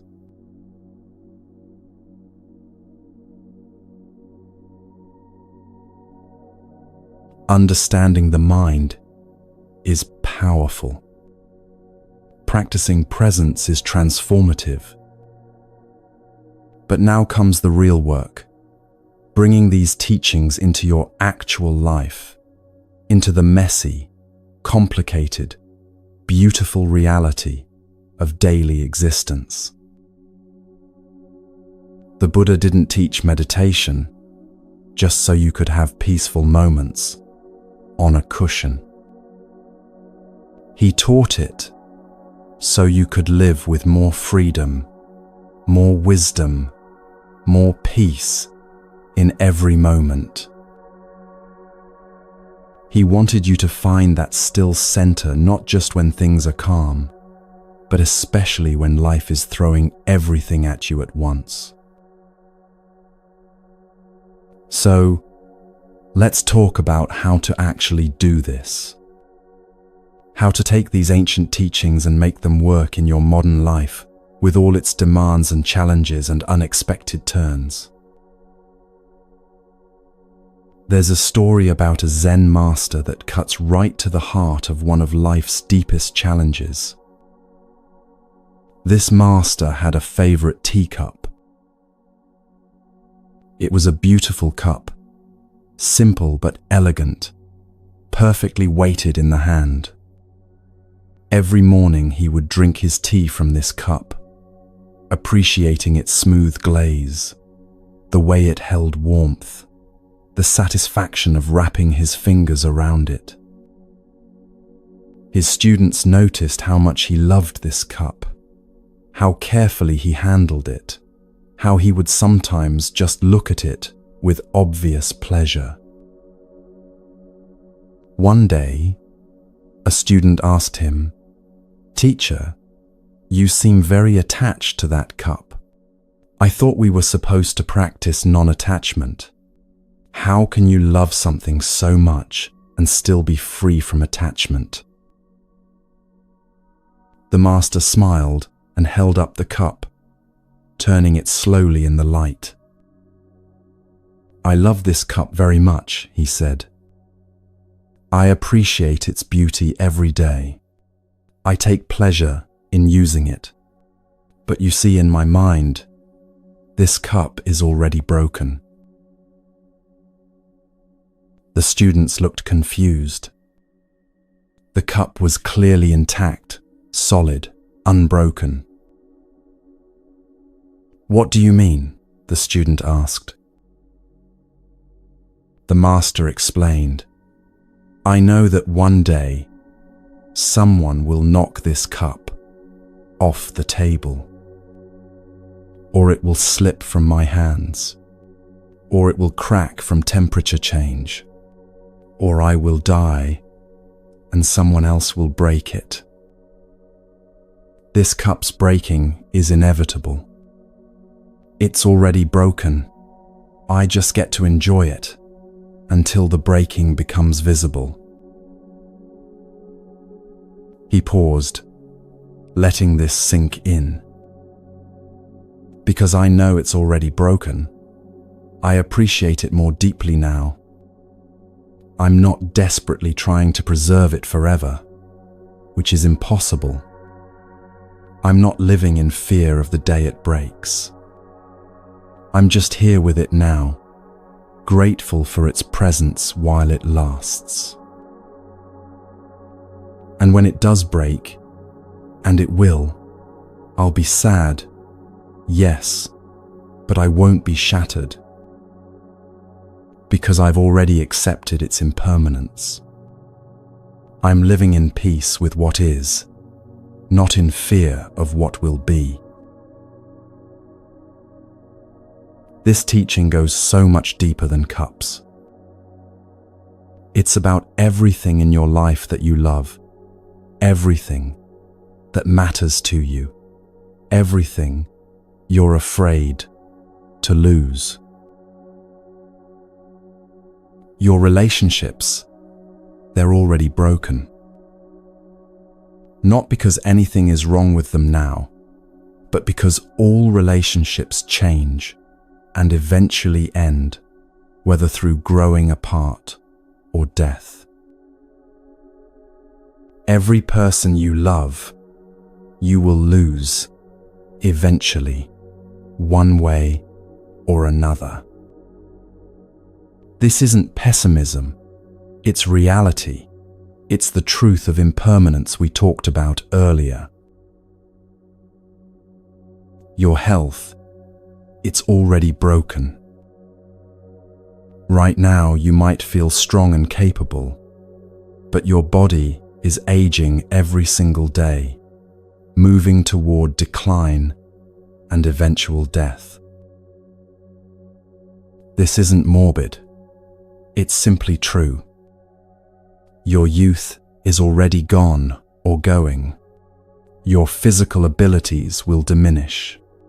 Your body will fail you in ways large and small. Your plans, your career, your sense of identity, all already broken. Life will not unfold the way you think it will. Things you're counting on will fall through. Opportunities you're sure are yours will slip away. The version of yourself you're trying to become might never arrive. Now, you might be thinking, this is incredibly depressing. Why would I want to think this way? But here's what's remarkable. When you truly understand that everything is already broken, you become more free, not less. You appreciate what you have now because you're not taking it for granted, not assuming it will last forever. You love more deeply because you know this love is temporary, precious, unrepeatable. You worry less about losing things because you've already accepted that loss is inevitable. You stop trying to control what can't be controlled and start focusing on what you can control: your response, your presence, your appreciation in this moment. The Zen master could enjoy his cup more fully because he wasn't desperately clinging to it, trying to keep it safe from all harm, living in constant anxiety about its breaking. He held it lightly, with love, but not with desperation. And that's the secret to living with an open heart in an impermanent world. This brings us to one of the most powerful distinctions in all of Buddhist teaching: the difference between what you can control and what you cannot. You've probably heard some version of the serenity prayer. Grant me the serenity to accept the things I cannot change, courage to change the things I can, and wisdom to know the difference. This isn't originally Buddhist, but it captures a truth the Buddha taught 2,500 years ago. What can you control? Very, very little. You cannot control other people, what they think, what they feel, what they do, how they treat you. You cannot control circumstances, the weather, the traffic, the economy, global events, random accidents. You cannot control your body entirely. It will get sick. It will age. It will die. You cannot control the past. It's already happened and cannot be changed no matter how much you replay it. You cannot control most of the future. Too many variables, too many unknowns, too much uncertainty. So what can you control? Your response. You can control how you meet what happens. You can control the attention you give to different thoughts. You can control whether you practice or don't practice. You can control your effort, your intention, your attitude. You can control whether you shoot yourself with second and third arrows or just feel the first arrow and let it be. Remember that teaching about the two arrows? The first arrow is what happens. That's usually outside your control. Someone criticizes you, you get sick, you lose something you value. The first arrow flies and hits you, and there's nothing you could have done to prevent it. But the second arrow, the one you shoot at yourself, with your thoughts and reactions and stories, that one is completely within your control. You get to choose whether to add suffering on top of pain, whether to multiply the difficulty with resistance and rumination, whether to turn a moment of discomfort into hours or days or years of anguish. This is the difference between pain and suffering that's so central to Buddhist teaching. Pain is inevitable. It's part of being alive in a body, in a world where things break and change and disappoint. Suffering is optional. It's what we add on top of pain when we resist it, when we demand that reality be different than it is, when we fight against what we cannot change. Acceptance doesn't mean resignation. It doesn't mean you become passive or give up or stop trying to make things better. It means you accept what is as the starting point, the reality you're working with, rather than exhausting yourself fighting against facts. If you're stuck in traffic, acceptance means acknowledging, yes, I'm in traffic right now. This is what is. It doesn't mean you like it, or you think it's okay, or you'll never try to avoid traffic in the future. It just means you're not adding layers of frustration and anger and story on top of the basic fact of being stuck. You're not in traffic and in resistance to traffic. You're just in traffic, dealing with it as skillfully as you can.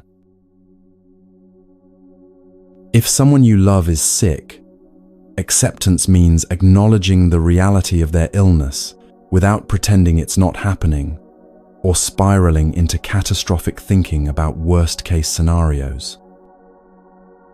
You feel your fear, your grief, your love, but you don't add on, "This shouldn't be happening," or "Life is so unfair," or "I can't handle this." You just stay with what is and respond from there. This is active peace, not passive defeat. You're meeting life as it actually is, with clear eyes and an open heart, which allows you to respond wisely rather than react blindly. So how do you practice this? How do you learn to let go of what you cannot control? Start by noticing what you're gripping. Throughout your day, pay attention to moments of tension, frustration, anxiety, anger. These are usually signs that you're trying to control something beyond your control. You're gripping, clenching, holding on tight to how you think things should be.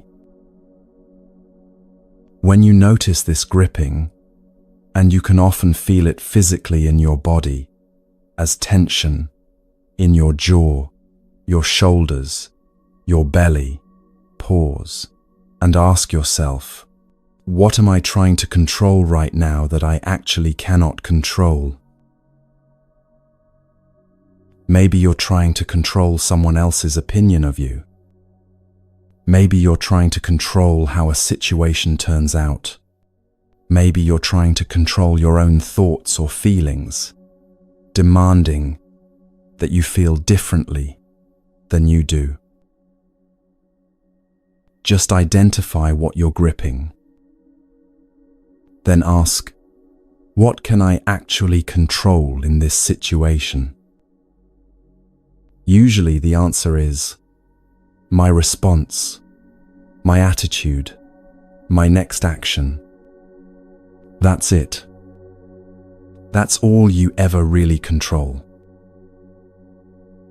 Then, and this is the practice, consciously release your grip on what you cannot control. You might do this physically. Unclench your jaw, drop your shoulders, open your hands. You might do it with your breath. Exhale slowly and imagine releasing the need to control this thing. You might do it with words.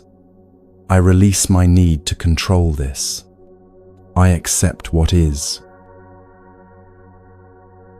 This doesn't mean you stop caring or trying.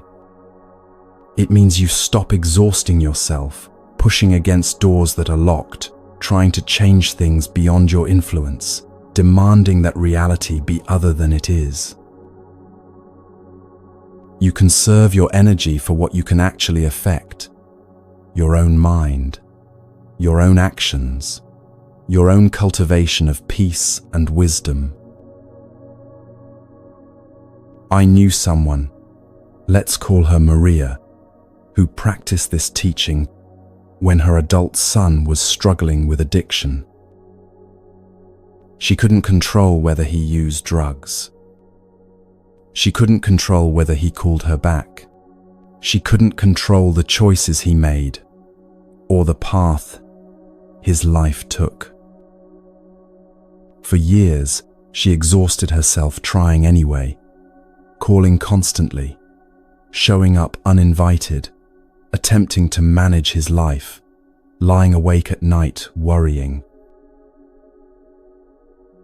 Then she discovered this teaching about the two types of arrows, about control and acceptance. She realized she'd been shooting herself with dozens of arrows on top of the pain of watching her son suffer. She couldn't stop the pain.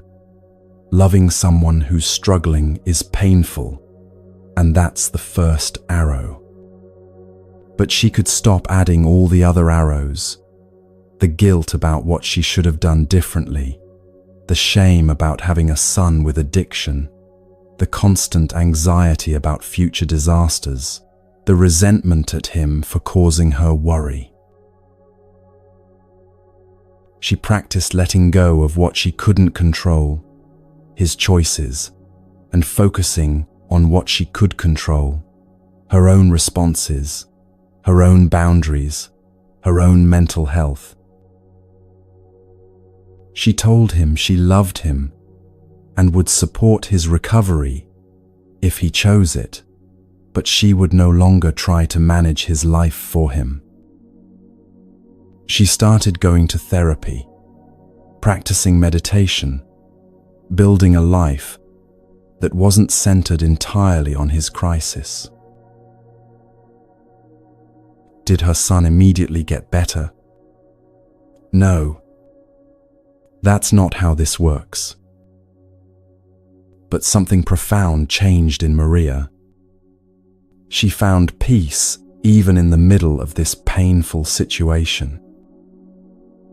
She stopped being consumed by something she couldn't control and started living again, present and awake to her own life, even while holding space for her son's struggle. This is the power of truly understanding what's yours to carry and what isn't. It doesn't make difficult situations disappear, but it stops you from making them infinitely heavier than they need to be.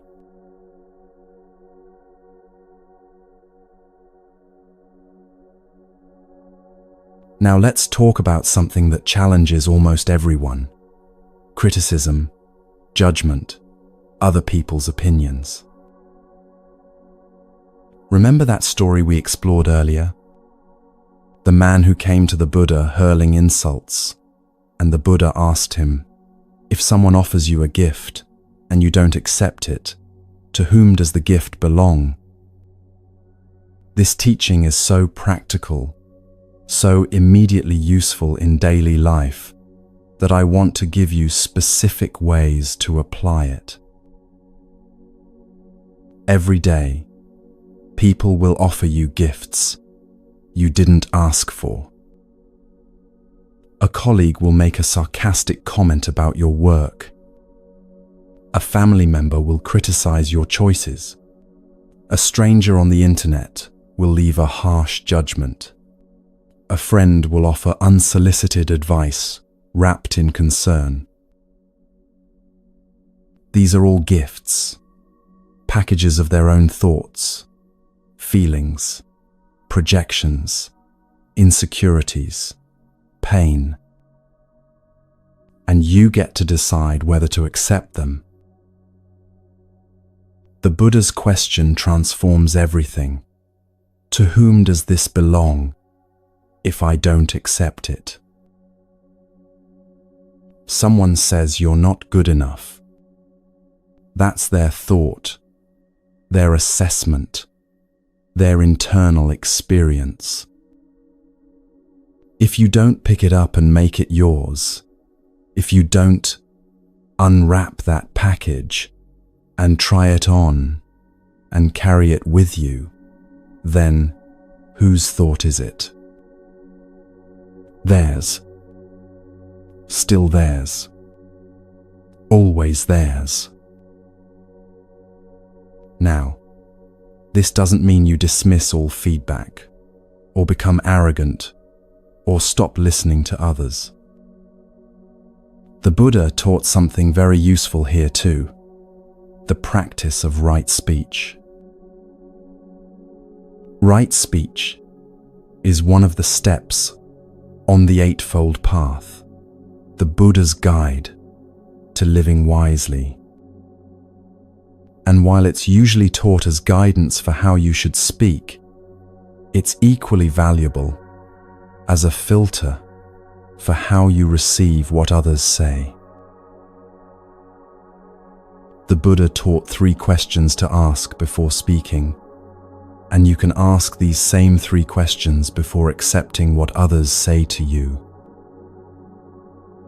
First, is it true? Not, do they believe it's true, or does it feel true, but is it actually objectively true? Someone says you're lazy. Pause. Check. Is that actually true? Or is it one person's interpretation, colored by their expectations, their frustration, their own issues? If it's not true, you don't need to accept it. You can hear it, acknowledge that they said it, and let it remain theirs. Thank you for sharing your perspective, and then move on without making their misperception your problem. If it is true, if there's something accurate in the criticism, then that leads to the second question: is it kind? Or more precisely, is it offered with the intention to help or the intention to hurt? Useful feedback exists. Sometimes people point out things that are true and that you need to hear. A good friend might say, "Hey, I've noticed you've been really short-tempered lately. Are you okay?" That's true, and it's offered with care, with the intention of helping you see something you might have missed. But sometimes, criticism is true, but weaponized. It's offered not to help, but to wound, to diminish, to establish dominance. The content might be accurate, but the delivery is cruel. The timing is calculated to hurt. The intention is hostile. You can acknowledge the truth in it without accepting the package it came wrapped in. You can take the useful information, "Yes, I have been short-tempered," without taking on the judgment or shame or hostility that came with it. You can sort through the gift and keep only what serves you. And third, is this feedback useful, or is it just noise? Lots of people have lots of opinions about how you should live your life. Most of those opinions are unnecessary. They're not based on deep knowledge of your situation. They're not particularly insightful. They're just someone's reflexive reaction, their projection of their own values onto your choices. Someone thinks you should have a different job, live in a different place, make different choices about your relationships, or your money, or your time. Is this necessary information? Does it actually help you?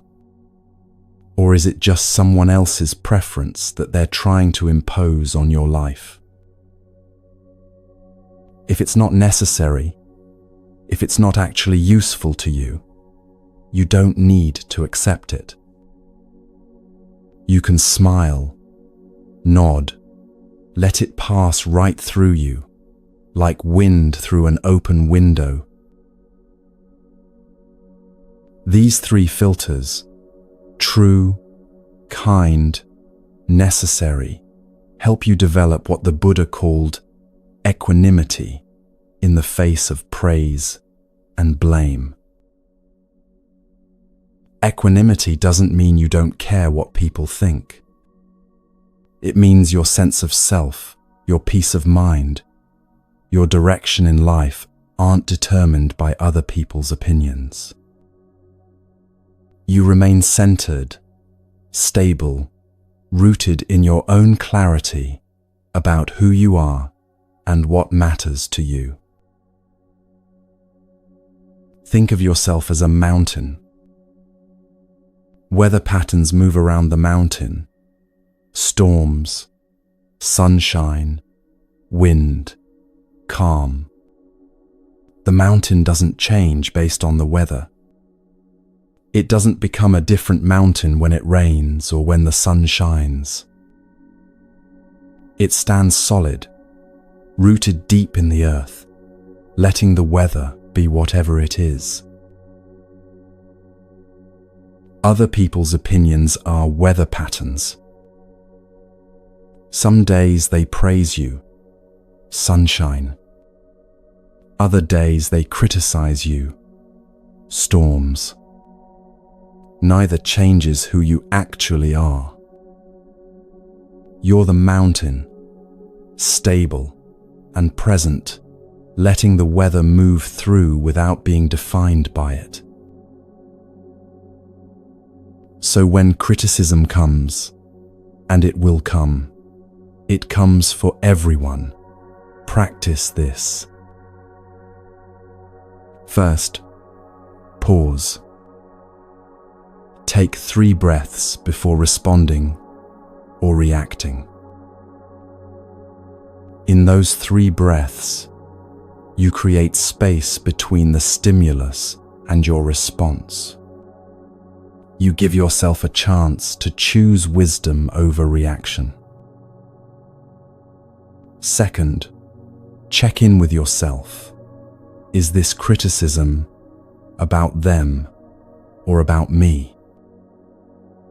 Often criticism tells you more about the person giving it than about you. They're projecting their own insecurities, expressing their own frustration, venting their own pain. It might sound like it's about you, but really, it's about them. If you can see this clearly, if you can recognize that someone else's anger or judgment or harsh words are really expressions of their own suffering, then compassion becomes possible. You don't have to take on their pain while still feeling compassion for the fact that they're in pain. Third, decide consciously whether to accept this gift. Run it through those 3 filters: true, kind, necessary. Take what's useful, if anything, and leave the rest. And fourth, respond rather than react. Reaction is automatic, unconscious, driven by emotion and habit.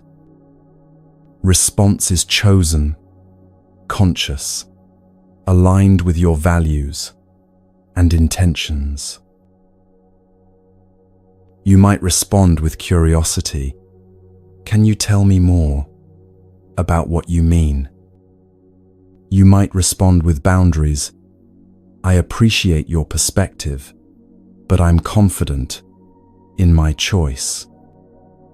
You might respond with silence, letting the criticism hang in the air without needing to defend or explain yourself. Or you might respond with genuine consideration if the criticism contains truth you need to hear. But whatever you do, you're choosing your response rather than being controlled by someone else's words. You're standing firm in your own center, like that tree in the storm, letting the branches bend while the trunk remains solid.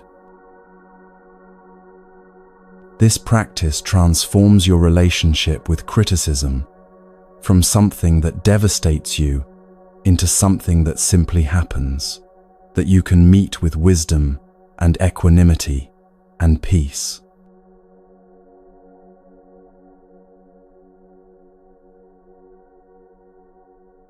Now I want to teach you about two beautiful qualities that the Buddha emphasized, qualities that can completely transform your daily experience of life. The first is gratitude, which in Pali, the language of the earliest Buddhist texts, is called katanutta. This word literally means knowing what has been done, remembering the kindness you've received, acknowledging the conditions that support your life. The Buddha taught that gratitude is not just a nice feeling, but a deliberate practice, a training of attention that counters the mind's natural tendency to focus on what's wrong, what's missing, what you don't have yet. Your mind, left to its own devices, is like a spotlight that automatically seeks out problems. This made sense evolutionarily. Our ancestors, who noticed the threats, survived better than those who gazed contentedly at sunsets while predators approached. But in modern life, this negativity bias means your mind constantly scans for what's wrong, what could go wrong, what needs fixing, what's not good enough. Gratitude practice is about retraining that spotlight. You're not denying problems or pretending everything is perfect. You're deliberately choosing to also notice what's going well, what you have, what's supporting you, what's beautiful or good or valuable in your life right now. There's an old story that illustrates why this matters. In the Christian Gospels, Jesus healed 10 men who had leprosy, a devastating disease that made them outcasts. All 10 were healed, completely cured of this terrible suffering. But only one came back to say thank you. Only one felt gratitude deeply enough to return and express it. The Buddha saw this same pattern in his own teaching. Many people came to him suffering, seeking help, asking for guidance.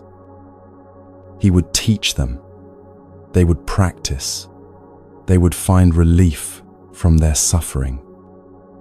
But few came back to acknowledge what they'd received, to express genuine appreciation for the teachings that had transformed their lives.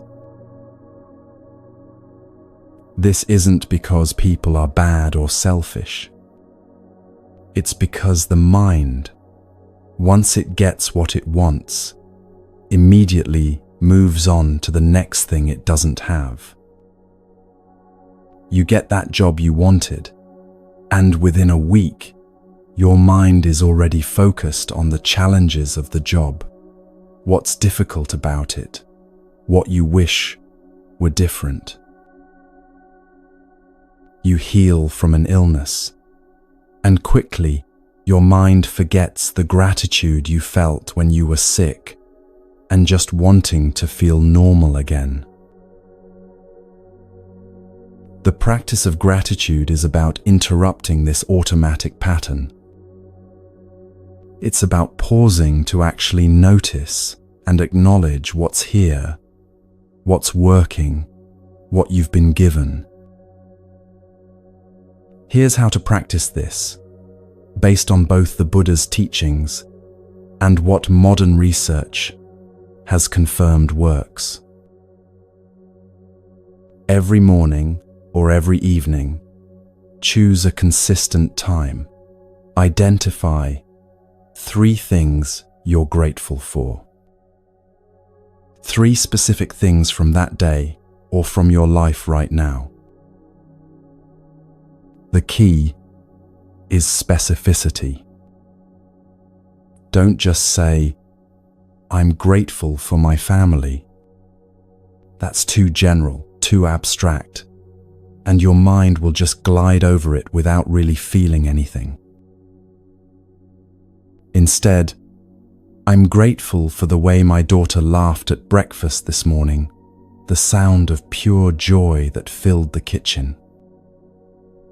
That's specific, vivid, real. Not, "I'm grateful for my health," but, "I'm grateful that I could walk up the stairs today without pain, that my body carried me through the day, that I could taste my food and feel the sun on my face." When you get specific, your mind actually has to pause and remember, has to recreate the experience, has to feel it again. And in that feeling, real gratitude arises, not as an idea, but as a lived experience. Try to include difficult things when you can. This is advanced practice, but it's powerful. Finding something to be grateful for, even in challenges. Not grateful that the challenge exists, but grateful for what it's teaching you, how it's strengthening you, what you're discovering through it. "I'm grateful for the patience I found today when everything went wrong. I'm grateful for the friend who listened when I was struggling. I'm grateful for the reminder that I'm stronger than I thought I was." This practice literally rewires your brain.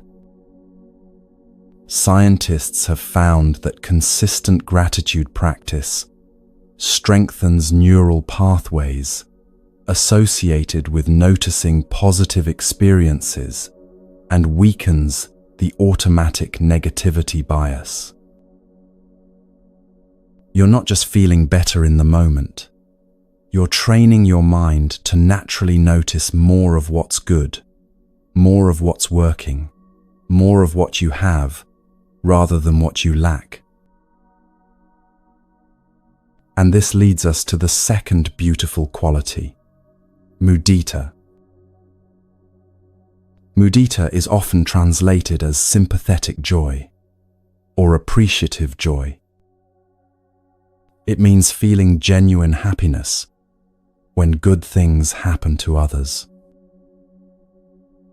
This might sound easy, but notice what actually happens in your mind when someone else gets something you want. Your friend gets a promotion. Your sibling buys a beautiful house. Your colleague receives praise for work you think you could have done just as well. Someone else's child succeeds where yours struggled. What arises? If you're honest, often it's not pure joy for them. Often there's a little spike of envy, of comparison, of why them and not me. Maybe you cover it with a smile and say, "Congratulations," but underneath, there's this uncomfortable feeling, this sense of your own lack highlighted by their gain. This is normal. The mind compares automatically, measures itself against others, keeps score. But it's also exhausting, and it cuts you off from joy. Because if you can only be happy when good things happen to you, you're limiting your happiness to a tiny fraction of all the good things happening in the world. Mudita practice expands your capacity for joy exponentially. You train yourself to feel genuine happiness, not just for your own good fortune, but for everyone's good fortune. And suddenly, there are a million more opportunities to feel joy because good things are happening to people all around you all the time. Here's how to practice mudita. When you notice good things happening to others, and you have to notice them, which means paying attention to people's lives with genuine interest rather than self-focused comparison, pause and deliberately wish them well. Not with gritted teeth, not with forced cheerfulness, but with actual warmth. May your happiness continue. May this good fortune grow. May you enjoy this fully. Notice what arises when you do this. Notice the resistance, the little voice that says, "But what about me?" Don't judge that voice. It's just the old programming, the scarcity mindset that believes if someone else has more, you have less. Just keep practicing. Keep wishing others well. Keep genuinely celebrating their successes, their joys, their good fortune. And over time, something remarkable happens. Your heart gets bigger. Your capacity for joy expands. You realize that someone else's happiness doesn't diminish yours. In fact, their happiness can become a source of your happiness too.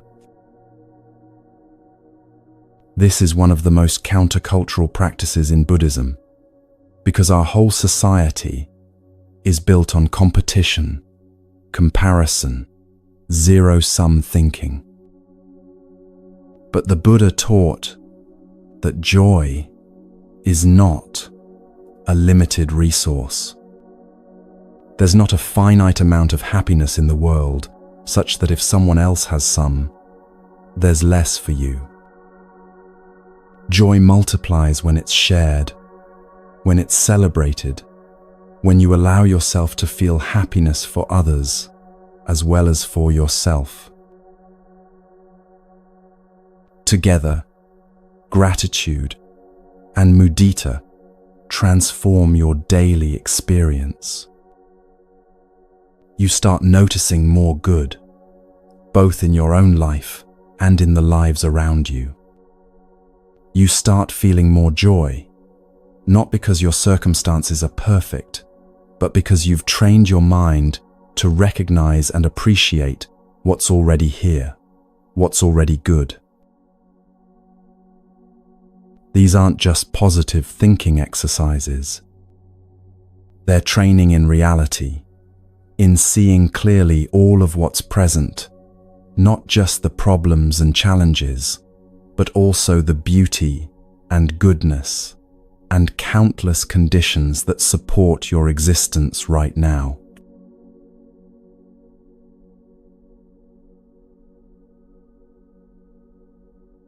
There's one more quality I want to share with you, one that brings everything together. The Buddha called it upekkha, equanimity. Equanimity is not indifference, and it's not cold detachment. It's a warm, spacious balance that can hold everything without being thrown off center by anything. There's a famous Zen story that captures this perfectly. There was an old farmer who lived in a small village. He had one horse that he used to plow his fields and sustain his livelihood. One day, the horse ran away. All the neighbors came and said, "Such bad luck." The farmer said, "Maybe." The next day, the horse came back, bringing with it 3 wild horses. The neighbors exclaimed, "Such good luck." The farmer said, "Maybe." The following day, the farmer's son tried to ride one of the wild horses.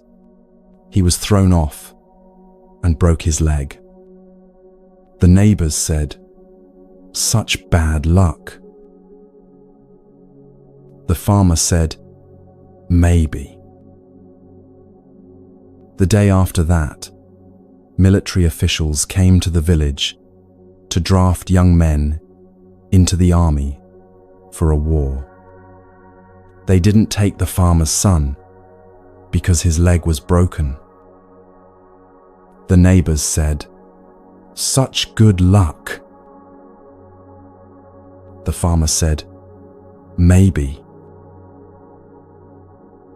This story continues infinitely because life continues infinitely, each event leading to another, the so-called good containing seeds of difficulty, the so-called bad containing hidden gifts. The farmer's wisdom is not that he doesn't care what happens. It's that he doesn't rush to judgment about whether any event is ultimately good or bad, because he knows he can't see the whole picture, can't know all the consequences, can't predict how this moment will weave into the larger pattern of his life. This is upekkha. This is equanimity. It's the ability to stay balanced, centered, present with what is without getting swept away by the drama of "this is wonderful" or "this is terrible." Because both of those reactions pull you out of the present moment and into stories about the future or judgments about what should or shouldn't be. The Buddha taught that there are 8 worldly winds that constantly blow through our lives: gain and loss, praise and blame, fame and disrepute, pleasure and pain. Most people are blown around by these winds like leaves in a storm. Something good happens, and they're elated, convinced life is finally working out. Something bad happens, and they're devastated, sure that everything is falling apart. But equanimity is like being the mountain instead of the leaf. The winds still blow, you still experience gain and loss, praise and blame, pleasure and pain. But you're not blown around by them. You remain steady, present, able to meet each experience without being defined by it or knocked off balance by it. This doesn't mean you don't feel anything. Equanimity is not emotional flatness or suppression. You feel joy when joyful things happen. You feel sadness when sad things happen. But you don't get stuck in those feelings. Don't let them become your whole identity. Don't lose yourself in the highs or the lows. You remain spacious enough to hold all of it, the pleasure and the pain, the success and the failure, the praise and the criticism, without being overwhelmed by any of it. How do you cultivate this? Through all the practices we've explored together. Equanimity grows from understanding impermanence, knowing that this too shall pass, whether it's wonderful or terrible. It grows from watching your thoughts without identifying with them, recognizing that your dramatic stories about events are just thoughts, not reality. It grows from practicing acceptance of what you cannot control, meeting life as it is, rather than how you wish it were. It grows from the simple act of returning to your breath, again and again, finding that still center that remains unchanged no matter what weather moves through. And it grows from living these teachings, day after day, moment after moment, slowly training your mind and heart to be both more engaged with life and more free from being tossed around by life's inevitable ups and downs. This is what the Buddha offered, not a life without challenges, but a way to meet all challenges with wisdom, with balance, with a peace that doesn't depend on everything going your way. A way to be fully alive, fully feeling, fully present, and yet not at the mercy of every changing circumstance. This is what it means to live the teachings, to bring them off the meditation cushion and into every moment of your actual life, into the messy complexity of relationships and work and loss and joy and everything in between. And the beautiful thing is that you don't have to wait until you've mastered everything to start living this way. You can begin right now, in this moment, with whatever is happening in your life right now.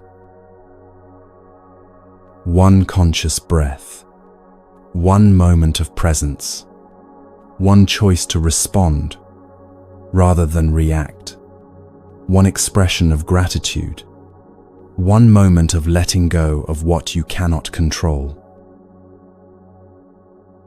Each small practice builds on the others, and slowly, steadily, you find yourself living with more freedom, more peace, more wisdom than you ever thought possible. Not because life became easier, but because you learned how to meet life exactly as it is, with an open heart and a clear mind.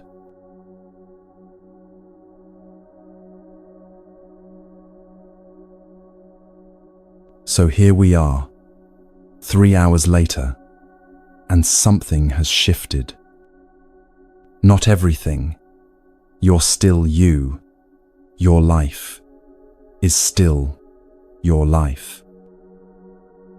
But the relationship has changed. You haven't eliminated your thoughts, and you never will. But now you know you're not them. You're the vast sky, and they're just weather passing through. You're the ocean, and they're just waves that rise and fall. You're the awareness that watches, not the thing being watched. Peace isn't something you need to find out there in perfect circumstances. It's here, in you, available in any moment you remember to come back to your breath, to return to presence, to stop fighting with what is. So let me give you 3 simple commitments, so small you can't fail. 1 conscious breath. per day. Just one, where you're fully present, fully aware. One mindful moment per day. One dish washed with full attention. One sip of tea actually tasted. One reflection on impermanence per day. Noticing that this moment won't last, that everything is changing, that nothing needs to be desperately grasped or fearfully avoided. Start there. These small practices are sustainable, doable, real, and they build a foundation that will hold you through everything. This isn't the end of the journey, it's the beginning. You can return to these teachings anytime. Listen again as you deepen your practice. You're part of a community now, everyone walking this path together, supporting each other across time and space. Be gentle with yourself. The Buddha's path is one of compassion, especially toward yourself. The Buddha once said that holding on to anger is like holding a hot coal. You're the one who gets burned. The same is true for any burden you're carrying that doesn't serve you anymore. Look gently at what you're still holding, not with judgment, but with curiosity. What old hurt are you replaying? What story about yourself are you believing? What expectation are you clinging to? You can put it down now. Not because it wasn't real or didn't matter, but because carrying it forward doesn't serve you. If these teachings have touched you, come back to them whenever you need. Share them with someone who might need to hear them. Let me know in the comments how this practice is unfolding in your life. Your words might be exactly what someone else needs to read. Subscribe if you'd like more of these journeys together. We're building something beautiful here, a space for peace in a noisy world. Thank you for walking this path with me tonight. Thank you for giving yourself these 3 hours of presence, of possibility, of coming home to yourself. May you find peace in every breath. May you remember who you really are beneath all the thoughts. May you be free. Rest now. You're exactly where you need to be.